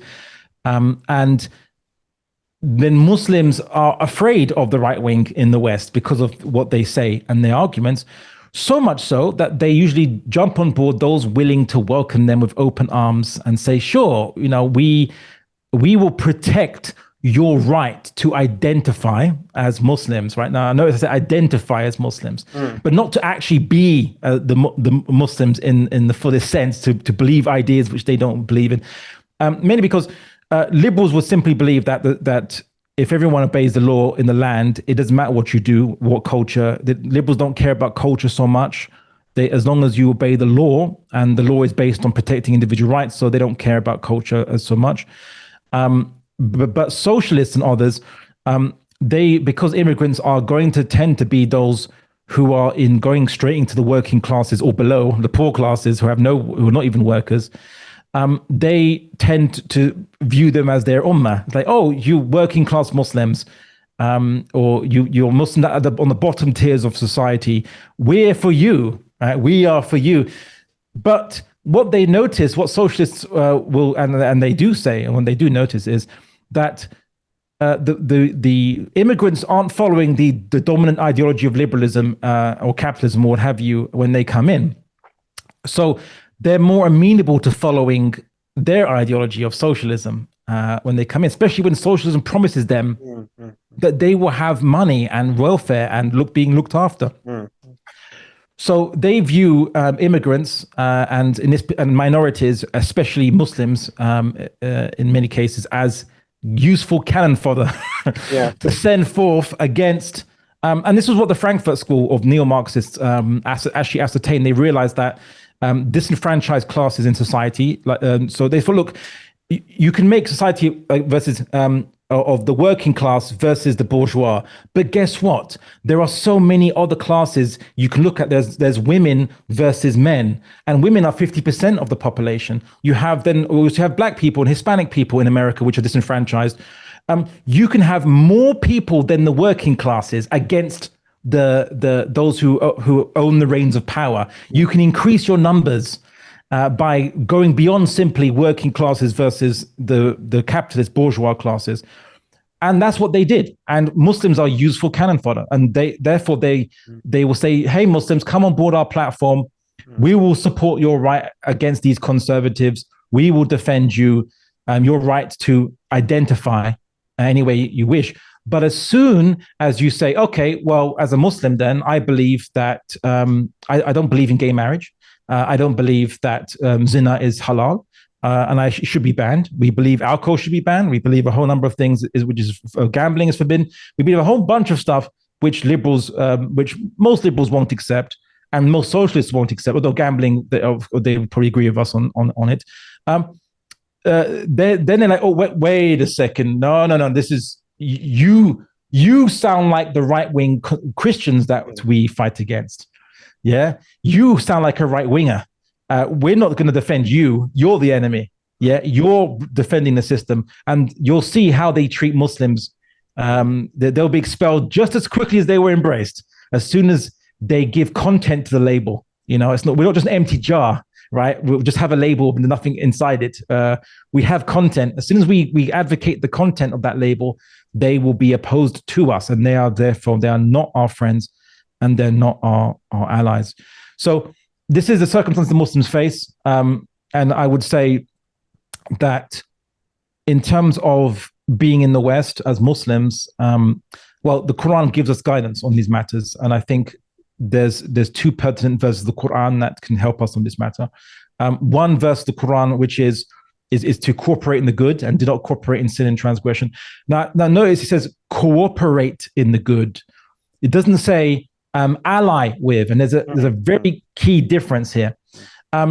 If there is let's say, for example, there are many Christians in America who are against the indoctrination of their kids with the idea that a child can identify as any gender they see fit, and that they shouldn't even, and in many cases, that they shouldn't even adopt the gender they were assigned at birth, but should be able to rethink that themselves. We can cooperate with Christians on that one Yeah. Specific policies. On a policy by policy basis, we may cooperate with certain individuals. Yeah, on that one policy, we can cooperate with them, but we don't make them permanent allies because they disagree with us on many things, including the Trinity and things like that, of course, to say the least. So we cooperate on policies, but we don't make alliances, nor do we support their doctrines of disbelief. Likewise, for example, if people want to, if the left wing say we're going to have a panel and a platform where we're going to be talking about Islamophobia, and I'm going to be against it, but the condition is, of course, that you have to speak out against people who oppose gay marriage or who argue that same-sex intercourse between consenting adults is morally equal to opposite-sex intercourse between two consenting adults within marriage. We'll say, no, we don't believe that, though. We can't go on that platform. However, if you want to argue that, if you want to go on a platform, let's say, where they say, for example, all American citizens should be treated consistently according to the Constitution, which includes Muslims, then, well, we can argue that consistency, where it is not haram, where it is not in a haram matter, it can be argued for. For example, in the Quran, it says, do not dispute with the people of the book unless you witness them committing injustice. Now, this verse of the Quran doesn't refer to the fact that they're not referring to the Quran and Sunnah, because, well, if they were referring to Quran and Sunnah, they wouldn't be Christians, they would be all Jews, they'd be Muslims. It refers to the fact that, we can add another hadith to make sense of this, which is where the Prophet Muhammad sallallahu alaihi wasallam talked about the previous nations were destroyed because when the poor amongst them would steal, they would punish the poor person. But when a rich person amongst them would steal, they wouldn't punish the rich person. So it didn't talk about the type of punishment or the nature of the stealing. It simply said it didn't apply consistently. So if Muslims are promised, let's say, for example, in America, if Muslims are promised that we have the right to free speech, let's just say, which to say whatever you want without the law getting involved against you and without you facing legal repercussions or violent repercussions in Europe or America. Okay. But then let's say the government wants to then bring up a special policy or to argue that certain Muslim speech is dangerous and shouldn't be allowed. And it's not speech advocating killing people, it's just doctrines of beliefs, which in the West, in Europe, there's many programs which are in de facto criminalizing Muslim speech, merely advocating for Islamic beliefs or ideas, which are not advocacy for killing individuals or so on and so forth. Then we can argue as Muslims, we can say, well, look, you guys claim to believe in freedom of speech. That's your doctrine. Why aren't you not following that when it comes to us, but you follow that when it comes to attacking the Prophet Muhammad and insulting Islam and attacking the Quran? We don't adopt the basis. Very careful. We simply point out hypocrisy. That's the argument there. I'm thinking we can point out hypocrisy, which is basically the lack of consistency from people who claim they believe in a principle and they don't act according to that principle. So as Muslims, we can do that in the West as well, but we cannot adopt their basis for good and bad, and we cannot argue on their basis for good and bad.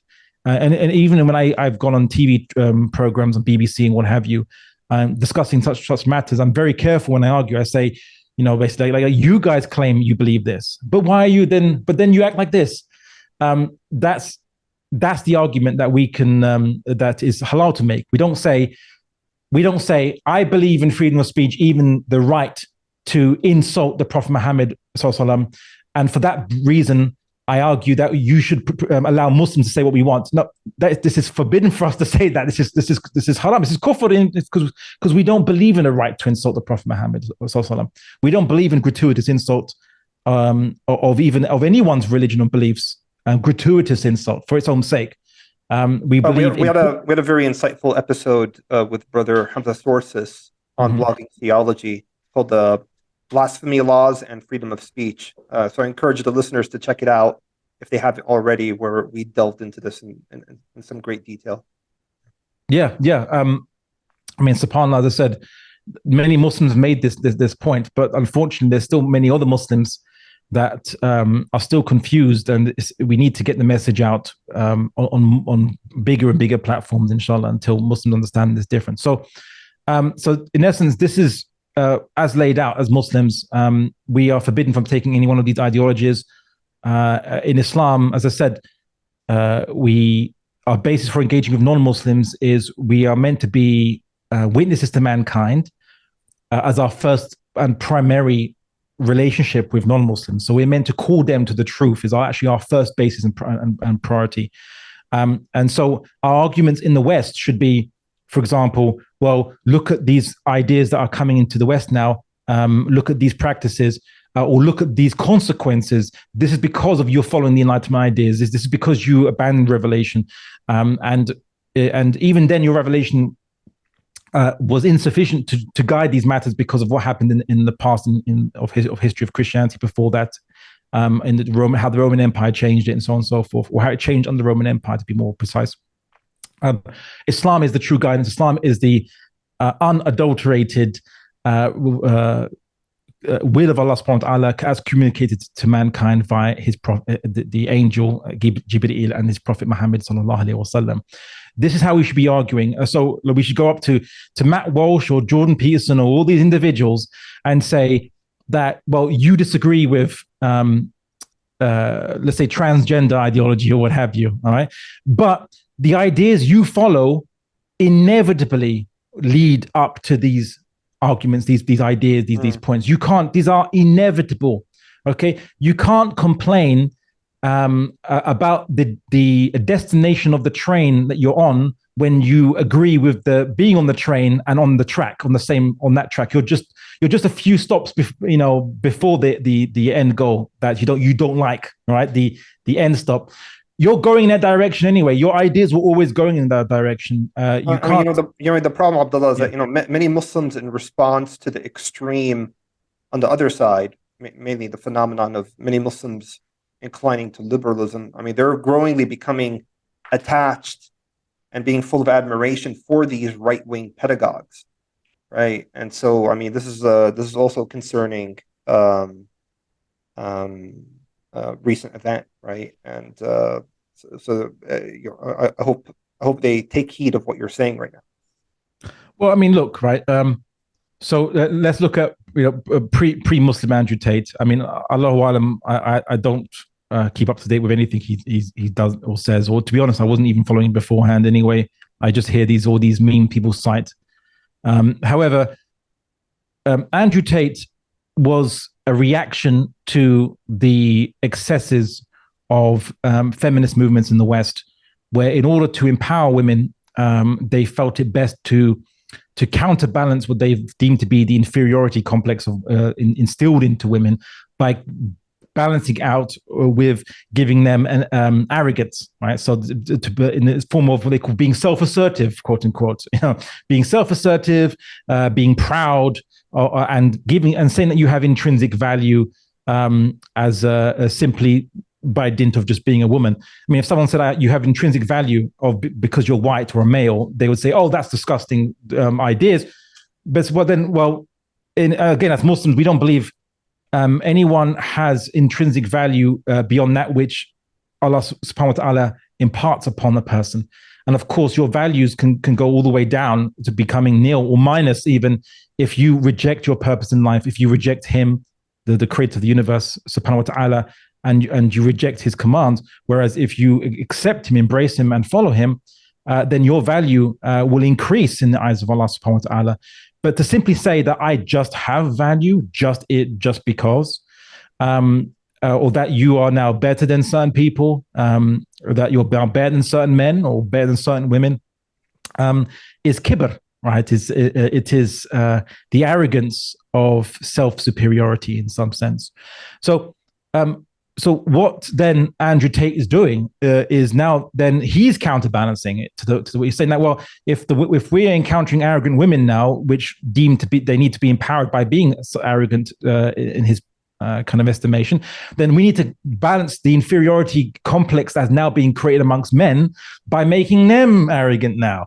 To balance it, it is a arms race of arrogance between men and women, and it's something that we just, as Muslims, should completely avoid and eschew. We have it's not our basis. Allah subhanahu wa ta'ala knows who is of higher rank than others. You can, in a way, determine your worth by your taqwa and your righteousness, by your God-fearingness, by your good deeds. And even then, only Allah truly knows ultimately your sincerity as well as the sincerity of others. And so you still can't judge other people vis-a-vis your rank in the eyes of Allah on them.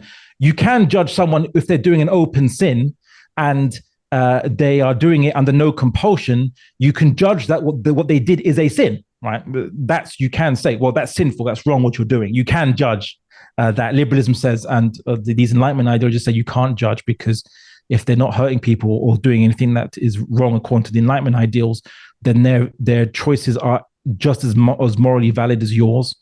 Whereas we say, no, that's not the case. I can judge that your choice is not morally valid at all if it goes against the commands of the Creator. But I can't judge like that I'm a better believer than another believer because I don't know what's inside their heart, and I might be deluding myself as to whether I'm sincere or not. The Quran talks about hypocrites are self-deluded. So the Sahabas, the companions of the Prophet Muhammad sallallahu alaihi wasallam, were scared that they were hypocrites because they imagined that the slightest failing they might have represented hypocrisy, and they were so scared. But of course, as we know, their fear of being hypocrites is a sign of sincerity, not a sign of nifaq. So this is the Islamic worldview is completely different from anything in the West. And we didn't need to follow Andrew Tate pre-Islam or even post-Islam, because now he's a new Muslim, so he's learning about Islam. Again, there's nothing we can learn from him in terms of the commands of what we should and shouldn't do. People say, well, Andrew Tate teaches me to be a strong, confident man, whereas before I was cowardly or what have you. I say, well, look, you didn't need Andrew Tate to do that. Okay, you should be strong and brave in upholding the truth, the haqq, and justice. All right, that's where you should be strong and brave as a man, quote unquote. Right, and likewise, our sisters too would be strong and brave as sisters, upholding the truth and justice as related in the Revelation, like as men should.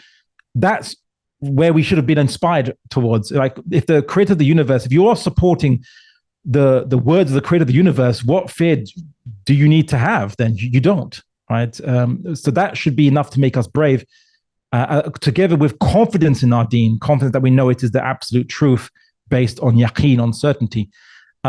We don't need that Andrew Tate. As for Jordan Peterson, who is an irony in many ways, Jordan Peterson, he knows psychology and psychiatry. Great, he knows those subjects.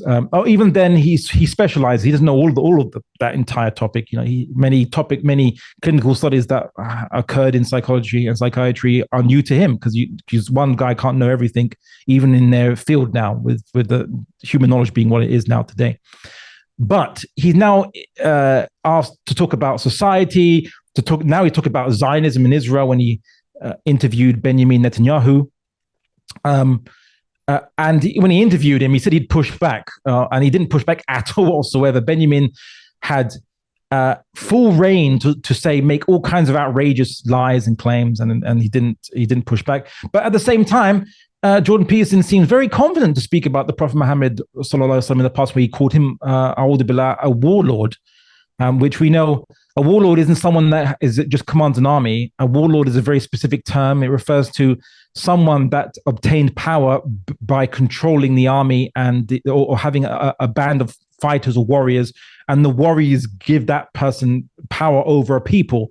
It's not by the consent of the people. That's what a warlord means. It's good to know that Brother Muhammad Hijab made him retract that, and he did. So good to know.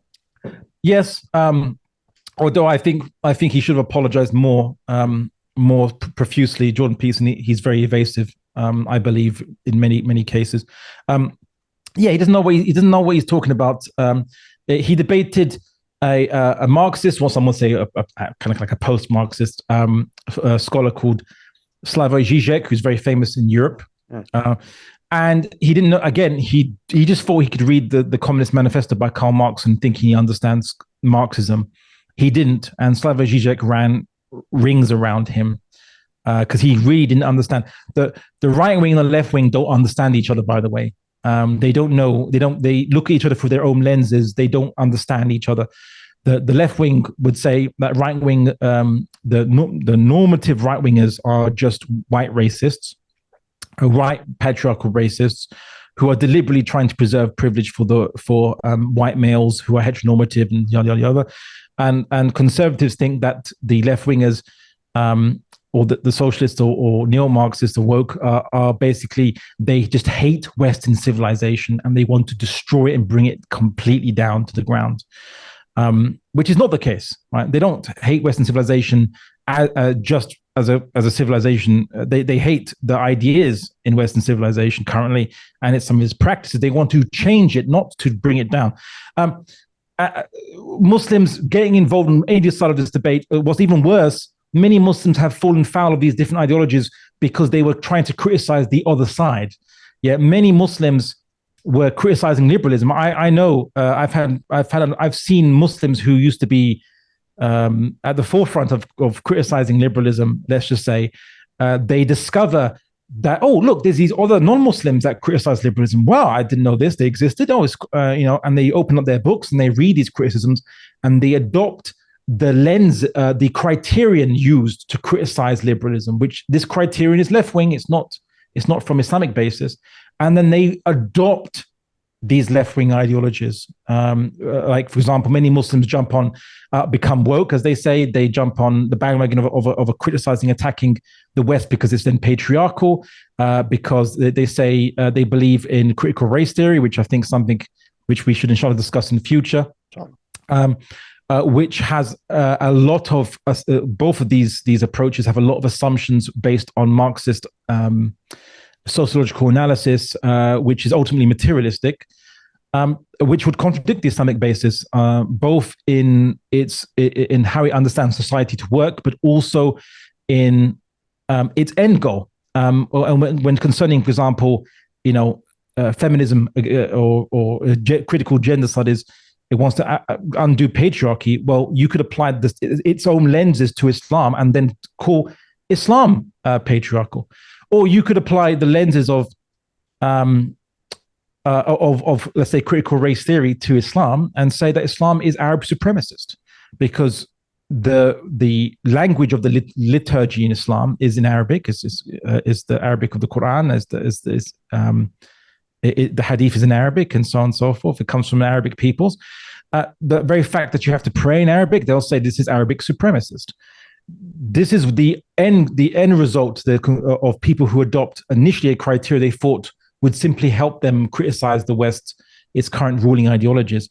So I've seen many Muslims fall to these ideologies, and in many cases, many Muslims leave Islam as they become consistent applying the criteria that these ideologies use to judge the West. They apply on Islam as well, and Islam then ends up wanting as much as the West liberalism was wanting, according to these ideologies. So this is some of the pitfalls that Muslims fall into, and it ultimately all derives from a lack of confidence in Islam, but also a lack of understanding of Islam. We don't know Islamic political fiqh or political and ethical jurisprudence, guidance, and so on and so forth.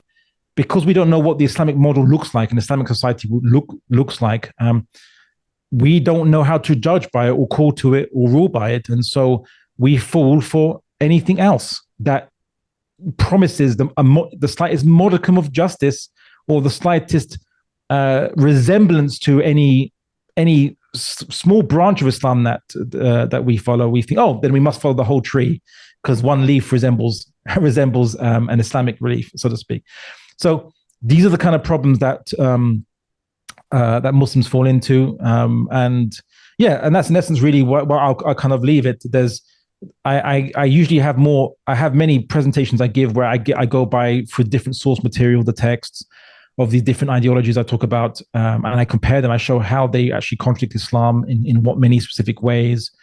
I go into more depth because there are still many Muslims who are confused by these things. There are Muslims I've encountered who are Marxist Muslims, Muslims who are obviously liberal Muslims, who follow revisionist thinkers, those who are adept in mental gymnastics, people who say, for example, they say, because they follow left-wing ideologies, and they say, for example, and here's a typical, just give you a practical example, and I will leave it to, I'll leave my presentation there. So they'll say, okay, in the West, many Muslims are approached and they say, aren't you against racism? And I say, yeah, we're against racism. Racism is bad. Islam is against racism. Okay, great. So how do you define racism? And I'll say, well, I don't know. I mean, is it just you hate people from there because they have attributes? I say, okay, exactly. That's how we define it too. So if you hate someone and you believe that they should be discriminated against, not have the same rights, not have the same freedoms because they have an attribute of theirs that they didn't pick or didn't choose, that is why racism is wrong. And when Muslims say, yeah, I believe that might be that's why we believe it's wrong, then they say, good. Now I've hooked you onto that. Why are you against LGBT, same-sex marriage or things like this? Why don't you believe they should have rights to have their intimacy be recognized as legally and morally valid as opposite sex intimacy? Well, then the Muslim can't argue anymore now because they've already adopted a false criteria, and now they're hooked into it and they're straitjacketed into being consistent on a false criteria. The Islamic perspective doesn't say because it's wrong to discriminate based on an attribute that's inherent in a person, because one could argue that kufr could be inherent in a person. In the Quran, it talks about those who will be revealed to be kuffar on the day of judgment. They've revealed what they had been concealing inside themselves all along, right? It's their nature, in a sense. Not their nature that they were compelled to be, but rather this is their authentic self, right? This is who they are, their true colors, so to speak. Rather, what Islam says very clearly is that the different attributes, the physical attributes that Allah created us with, are not a basis to say that you are better or worse than someone else amongst Bani Adam. But the actions you choose to do can determine whether you're lesser or worse than somebody, you're better or worse than somebody else. Yes. So if you choose to drink alcohol, you can't say, it's because I'm intrinsically an alcoholic. I have a genetic predisposition to be partial to alcohol. You can't, we don't recognize that. We don't say there's an alcoholics community, an alcoholics culture, which now has to have equal rights to non-alcoholics. Human beings obviously deserve, initially all have equal value in Allah's eyes, as in we're all born initially equal in value. However, our value can change based on our actions. And even if we want to use the idea of equality, which is not actually an Islamic criterion, equality is not actually praised in the Quran. In fact, almost everywhere in the Quran, you see the word equal. It's actually almost in a negative context. For example, the hypocrite would want you to follow what they're following so that you're on equal terms, right? Or not equal is the good and the bad, right? The word equality is not praised in the Quran. And as Aristotle said, and he's often misquoted as saying, equal things should be treated equally. Whereas I suppose what he's actually saying in the Greek is identical things should be treated identically. And so, for example, as Muslims, the Quran says the man is not like the woman, right? Which is blasphemy to some of these left wingers today who argue that there is no difference between men and women other than just what you choose to identify as. And so, because Islam does not give identical legal treatment to things which are not identical, the West would be all these schools of thought would be against that. They'd say that this is incorrect, it's unjust. We say no. Men and women are not the same. So why are you going to give them exactly the same legal treatment? Even in the West, you don't give exactly equal legal treatment based on attributes. I often give the example of abortion, that a woman has a right to, they'll say in the West, to abort her child, but the man has no right to decide whether his child survives or is aborted, despite the fact they're meant to both have equal reproductive rights. Okay, but they don't then. oh, but they'll say, oh, that's because biologically they're different. Ah, well, then that's the point, isn't it? And they'll say, are you saying that women should be forced to give birth? And I say, no. I actually use this in a debate with an atheist who tried to say, okay, you might, maybe if I concede that, but what is your solution? You're going to say that women should be compelled, should be chained up until they give birth because when they're pregnant? I say, no. In the law, what do you do when someone breaks the law? You punish them by jail or a fine, right? So I could argue that if you guys were being consistent, then you should allow the man to also decide whether his partner should abort the child or not. And if she goes against his wishes, then she could be fined or put into jail.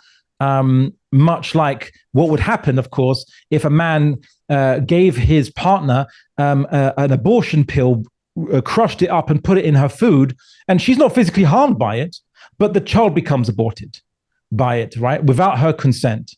Yeah. Then that, if you believe that he should be punished for that, then I likewise, you should believe that the woman should be punished if you're being consistent to your premise that everyone has equal reproductive rights. Yeah, but you're not consistent, and of course, the guy actually didn't like that because there's no way out of that. How are you going to argue afterwards? So the point is that Islam, our basis is very different. We believe that non-identical things are not treated identically. But in the West, this would contradict this idea of almost all schools of thought's ideas of equality. It would contradict those things, and so they would disagree with Islam and view it as very different.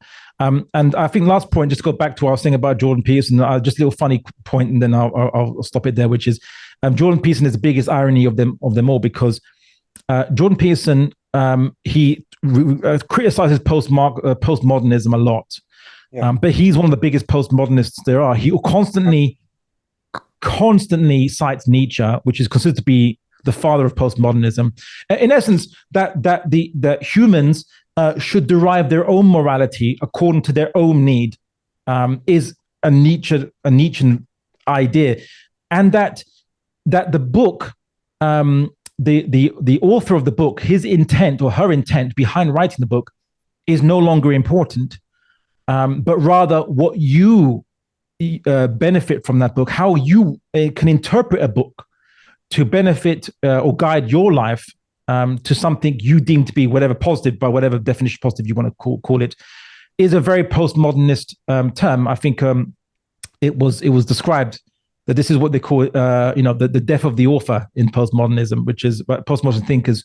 They said that it doesn't matter what the author thinks anymore, what the author wanted or intended. It's about what you interpret the book, how you choose. I think that's related to deconstructionism, right?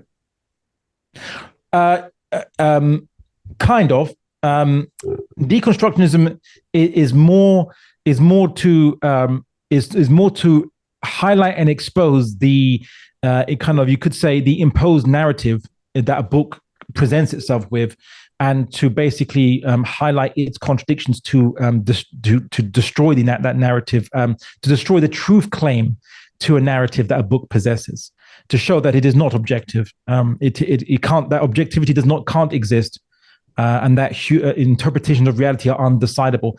But now, what does Jordan Peterson do? I made a claim. Now I'm going to merely point out to you. He talks about the Bible a lot, but he doesn't take it literally. Heck, he can't even answer simple questions as does God exist? Yes. Yeah. What do you mean? What do you mean does? What do you mean God? What do you mean? What do you mean? Do you believe? And he went to each individual word. What do you mean? Do you? Absurd. Yeah, absurd. Because for him, it's not. It would seem, and it's very postmodernist to say so. It's not important for him whether God exists or not, nor whether the Bible was literally intended or not. What's important is what these concepts do for you, and how you as an individual can use the stories in the Bible to give you some kind of higher meaning about order. In a way, ironically speaking, he's a conservative in many of his leanings, but conservatives and postmodernists almost kind of meet back again, because conservatives are dubious about claims to formulas that claim to fix everything, called you can organize society.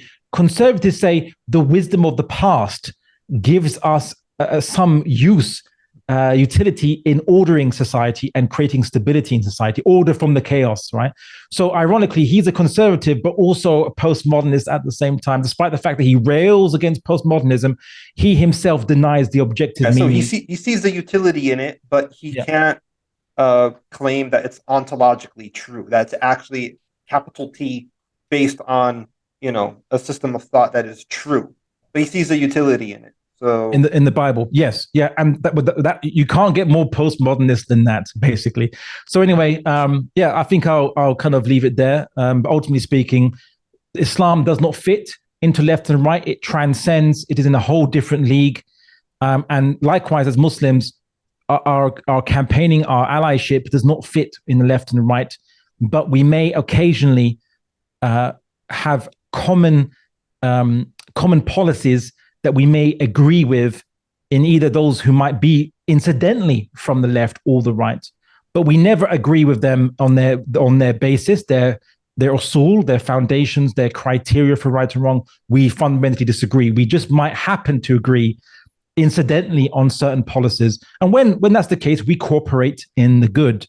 But at the same time as cooperating the good, we should always say that the real solution to this policy is Islam. It will provide real solutions. The West is unable to deal with these policies itself. It's unable to get rid of racism, really. It's unable to truly provide for the working classes.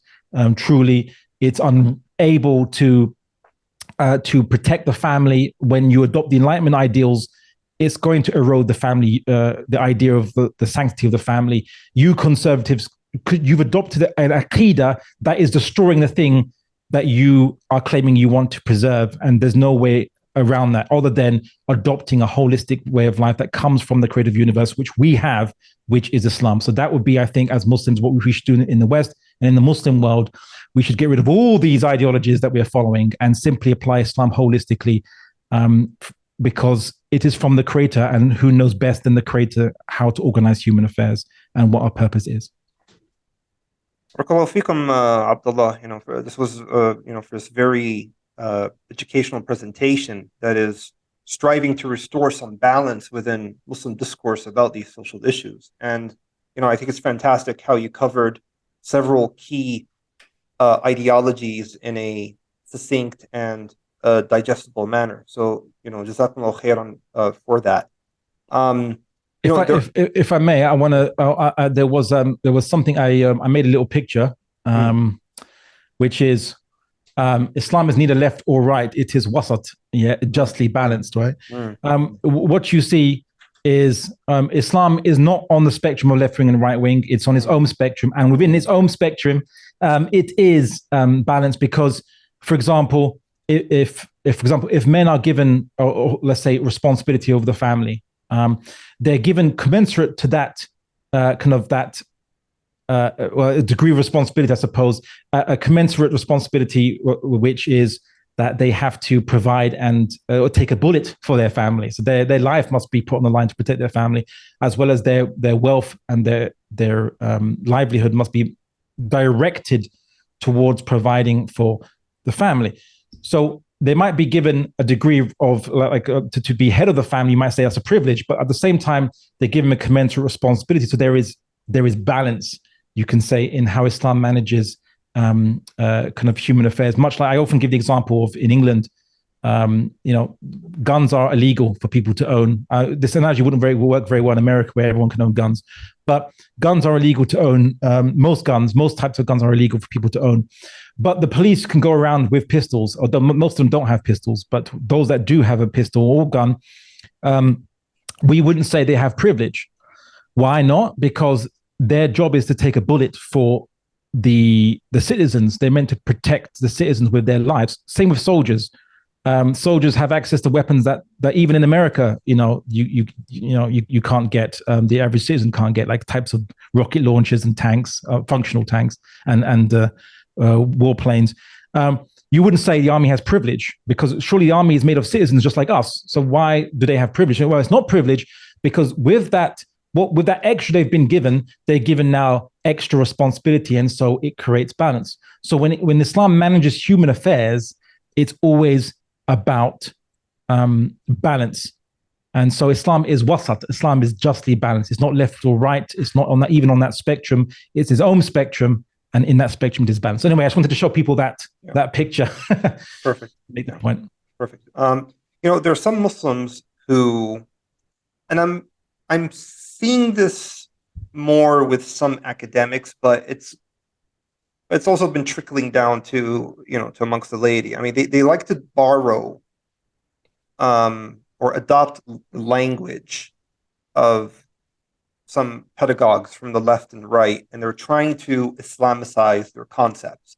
So, for example, you're seeing some Muslims saying, look, there could be an Islamic feminism and what we mean by that is that we're advocating for neglected rights that women are are due, are due as stipulated by Islam. So they took out the whole gender egalitarianism aspect out of that definition. And you're even seeing some academics saying, and you could Google this, and I'm not making this up, like Islamic secularism. And what they mean by that is that, well, Islam doesn't dictate literally everything. It doesn't comment about traffic lights. It doesn't comment about how to drive your car. So there's a secular sphere that is permitted, by Islam. And so they would argue that using such terminology would serve a benefit in trying to communicate in a language others could relate to. So to be fair to them, they're not explicitly advocating for feminism as we know feminism is commonly defined, and for secularism as secularism is commonly defined. But they're trying to adapt that language and just add the qualifier Islamic before it. And what are your thoughts, about this? Okay, well, I'll say then, why don't they call themselves Islamic Satanists? They could simply say that what we mean by that is Satanism is just the belief that Satan exists. Now, of course, as Muslims, we believe that Iblis exists or the Shayateen exists. So why can't we just call ourselves Islamic Satanists? Well, you say, well, no, because the connotation is bad, because Satanism is understood to mean that you're worshiping the devil, you're following the devil, you believe in the devil. It's going to cause confusion. And of course, the Quran is mubin, and as Muslims, we should reflect in our da'wah that to be mubin, we must be clear about what we are calling to. And I say, well, then that's my criticism of those who say, let's call it Islamic feminism. It is associated. Islamic feminism is associated, or feminism rather, is associated with the Western Enlightenment ideals of identicality of treatment of men and women to some degree. And as Muslims, we don't believe that men and women are identical. And so you can't argue that the family should be structured with both men and women having exactly identical considerations in the family or roles in the family. Gender roles are there for the very reason that we have different genders in the first place, or different sexes, to be more precise, for those who say, well, gender is a social construct. Anyway, so I say we're not purveyors of confusion. For the same reason, you can't say, let's be Islamic fascism. It simply means that as Muslims, we'd be better together united. It's like, well, okay, that might be your meaning, and yeah, being united is not against Islam, but fascism has really bad connotations because it's a Western term, and the West understands it very distinctly, and the West's understanding of things tends to be pervading the whole world. And so, well, then the same criticism could be laid at the feet of feminism too, which is it was originated in the West. If you Google feminism, you're going to get tons of non-Muslim writers writing books on it. Why be a purveyor of confusion? Yeah. Why be a slave to the word? Why be a slave to Western words in the first place? Yeah. I mean, Abdullah, this actually reminds me of a real case of, and I'm not going to mention his name. Whoever knows. But I mean, I would say maybe like 10 or 15 years ago, there was a very popular Islamic speaker, and he would say that, Islam teaches terrorism. Why? Because there's an ayah in the Quran which says that you strike terror in the hearts of your enemy. Mm. And I remember that. and I remember there were like two reckless brothers who were doing street dawah once, and I think it was like maybe 8 years ago or 9 years ago. And they're coming out saying, yeah, we do believe in terrorism, right?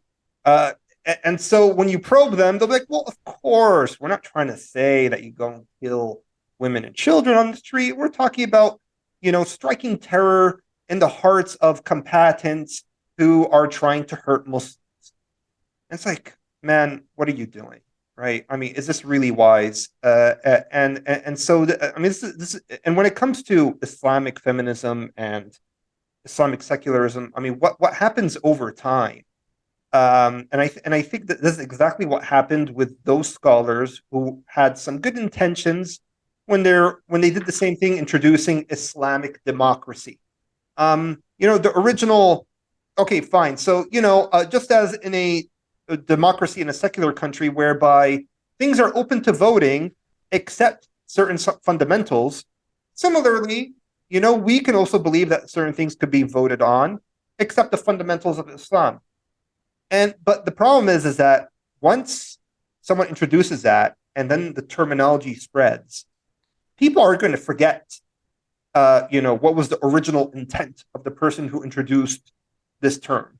And if we're going to be using the same vocabulary as non-Muslims who are speaking from a completely radically different paradigm, then over time things are just going to get muddled and it's just going to cause serious confusion, right?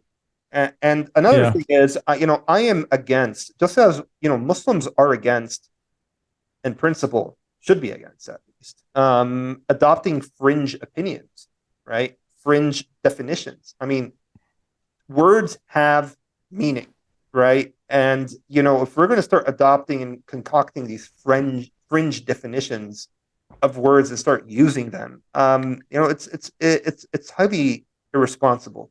And I just find this phenomenon extremely concerning, and I just hope it doesn't gain any further traction. Well, to answer your, there was a question you mentioned that I didn't address, which was what to do with like traffic light laws. They say, like, isn't that something which is secularism? Is secular? Well, actually no, because so here's the thing.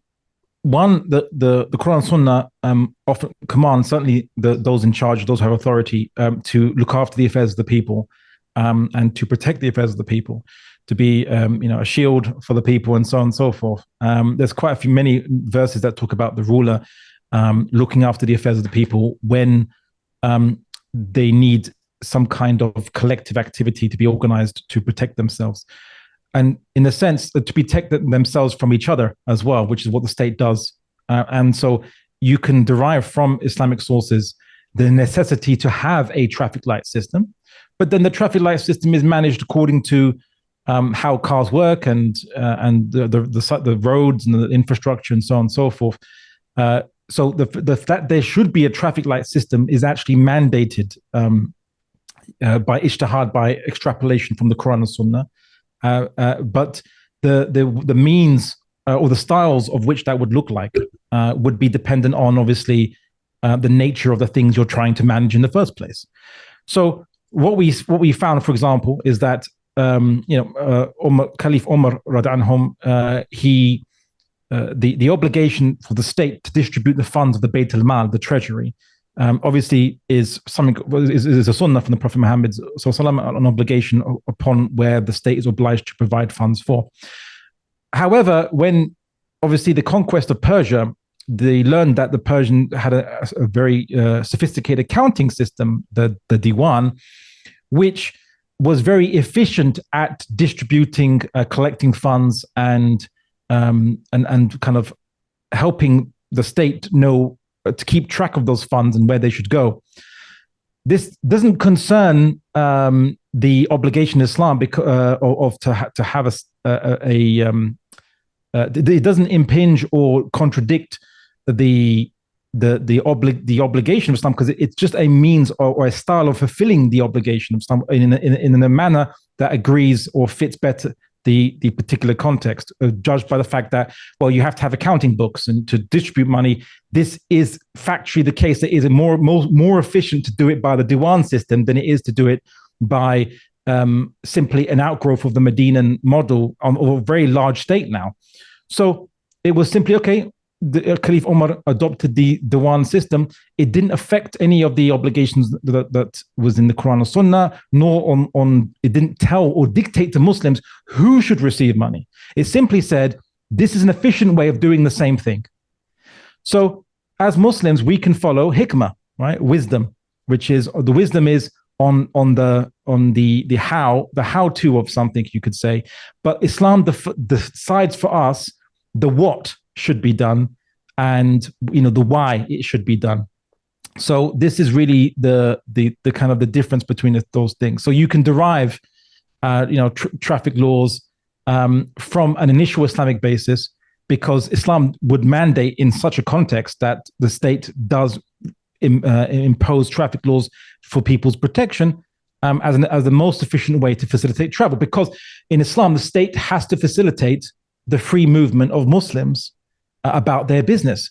But if doing so, they hurt each other, then the state has to prevent that. And if the state has to prevent that by traffic laws, then that as the most efficient means, then they can do so. And I'll give you another verse of Quran which illustrates this really, really amazingly, which is there's a verse of Quran that talks about discharge your affairs by mutual consultation, by shura, okay? Often misquoted by people who are pro-democracy.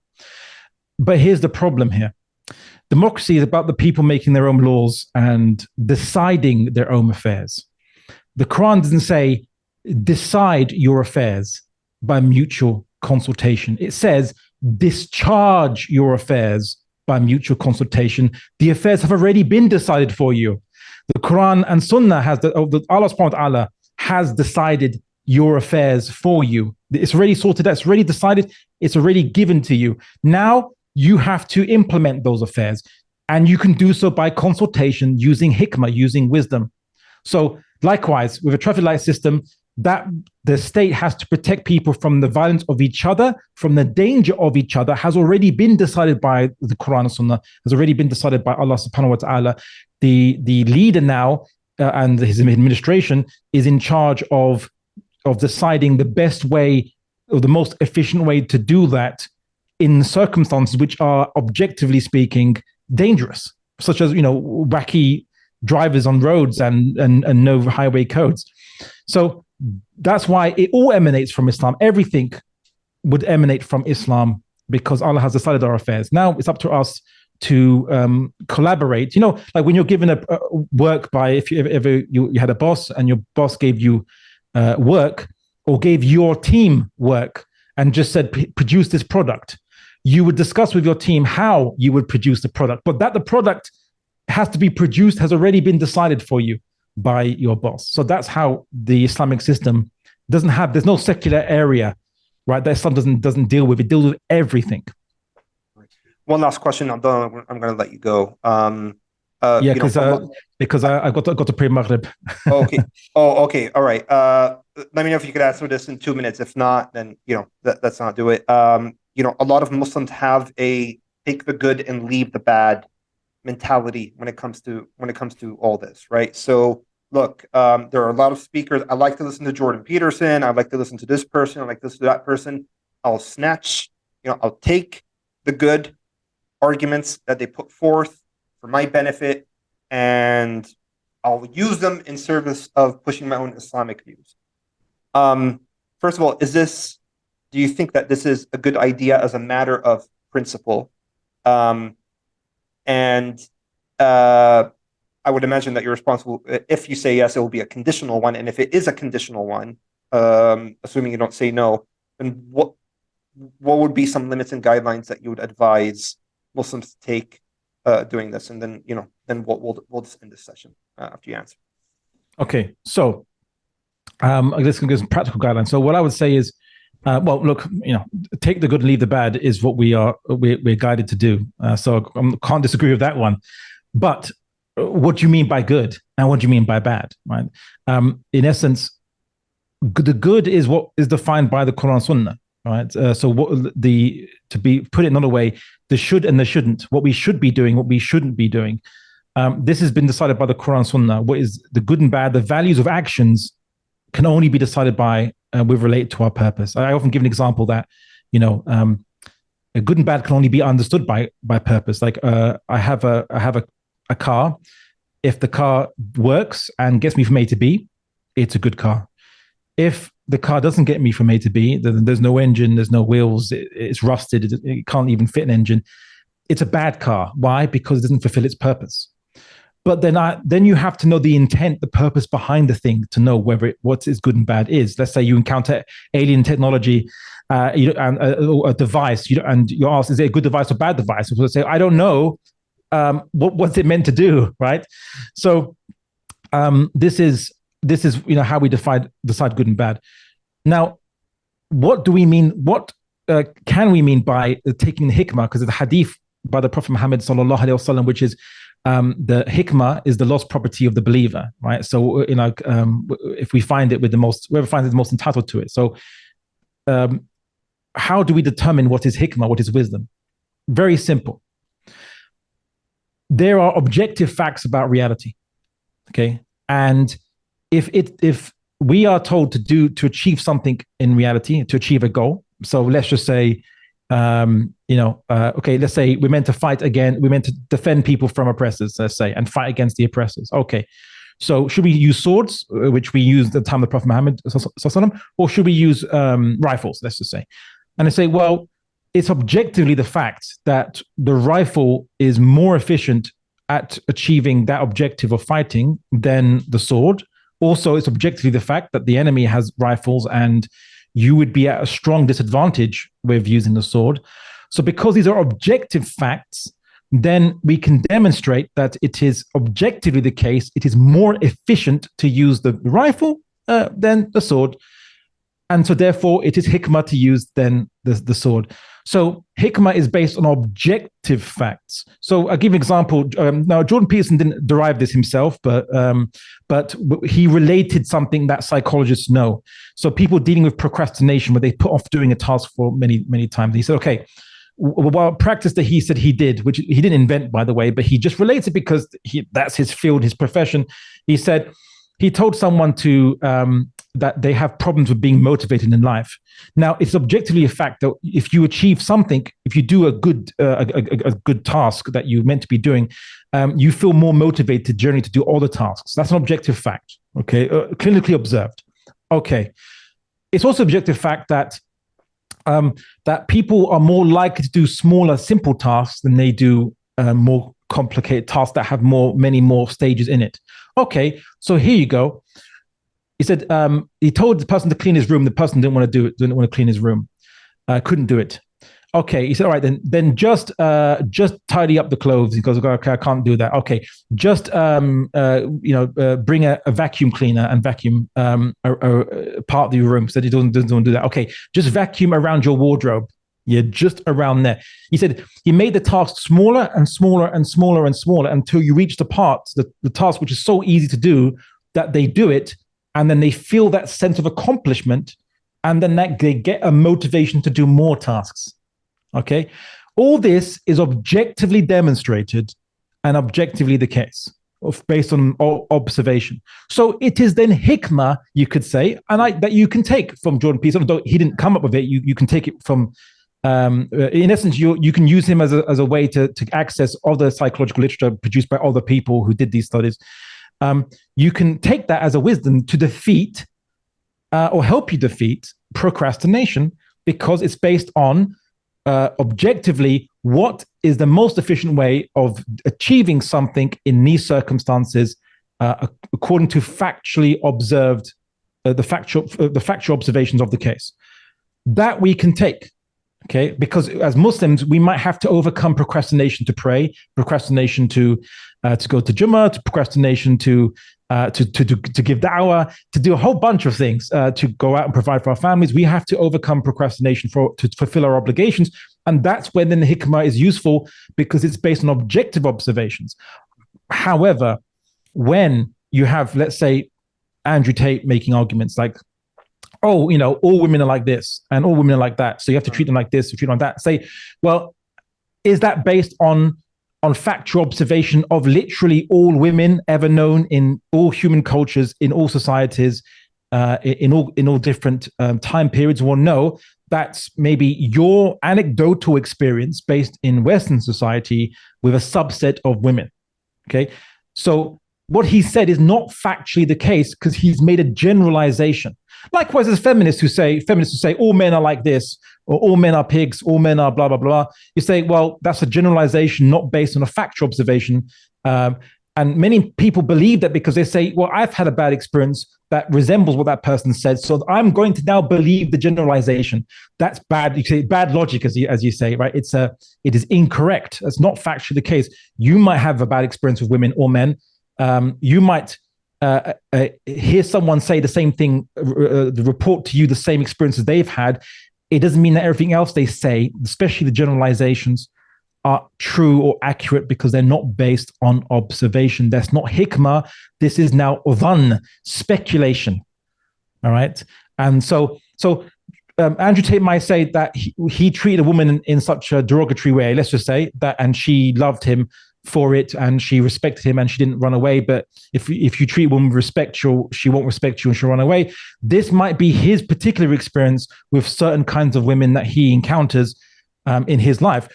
But there are many women, as we know, that a man treats them with respect and they stay absolutely loyal and happy and content with their husband. And therefore, Andrew Tate's advice is detrimental. But likewise, on the flip side, because he's just the mirror opposite of feminists, the feminists who say the same thing about men. They say, no, all men, if you give them what they want, they'll basically walk all over you and won't respect you. But there are many husbands who are very happy and content because their wives actually give them their needs, but it's reciprocal. The man obviously gives the wives her needs. So the generalizations made and the speculations are not hikmah. They're not wisdom. Yeah, I mean, just to stress the point, Abdullah, because at the end of the day, how's a Muslim going to differentiate between what is factual hikmah and not, unless he has studied his religion, has a solid grounding in his faith first? He must know what Islam teaches about this given topic before he listens to non-Muslims speak about it. And I think what this presentation has also shown us is that it's extremely critical that we understand the ideological underpinnings of people's different views. We need to understand what assumptions they're making.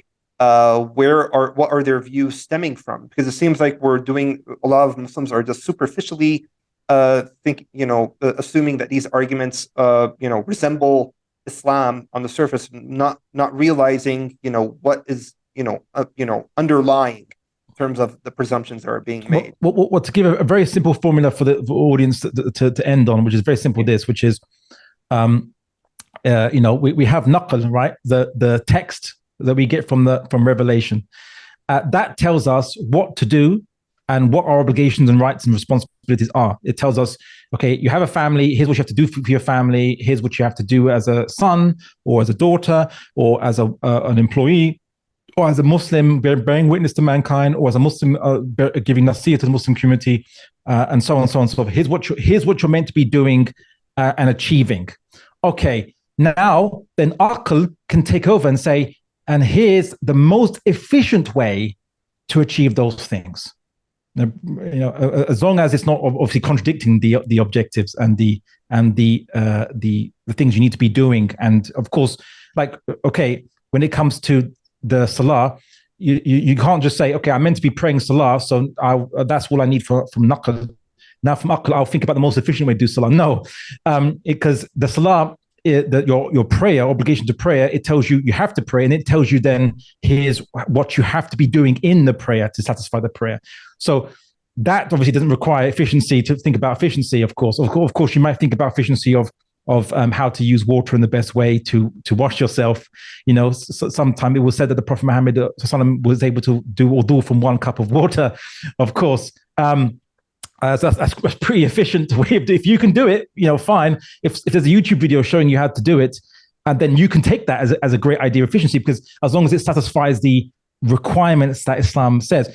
However, the difference between naql and aql is aql, your intellect can help you in by observing the world and obtaining objective facts as to how to achieve the objectives in the most efficient and efficacious manner to guarantee the highest chances of success as well, knowing the laws of physics and how things work based on objective observation. That's hikmah.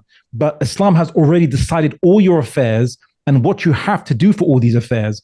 The aql or the wisdom just takes over when in basically finding the most efficient ways to do those affairs based on objective observation and objective facts. So that's between the naql.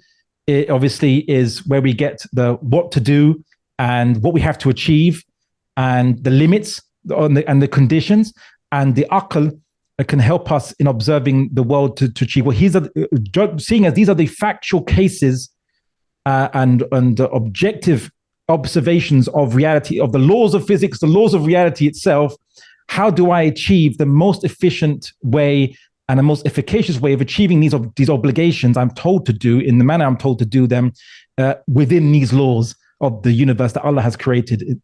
That's what we call wisdom. Brother Abdullah, Jazakallah khairan for sharing your insights today. I'm very confident that our listeners will benefit very greatly from it. May Allah reward you, and definitely looking forward to having you again on Blogging Theology so that we can discuss more of these ideologies in some more depth, inshallah ta'ala.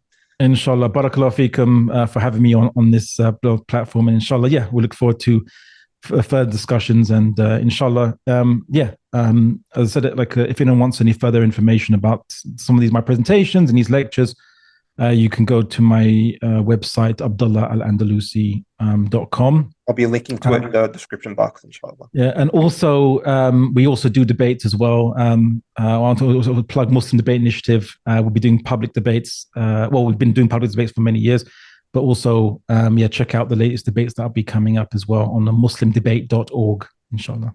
Perfect. With that, I'm going to bid you and our listeners farewell, and Assalamu alaikum wa rahmatullahi wa barakatuh. Wa alaikum assalam wa rahmatullahi wa barakatuh.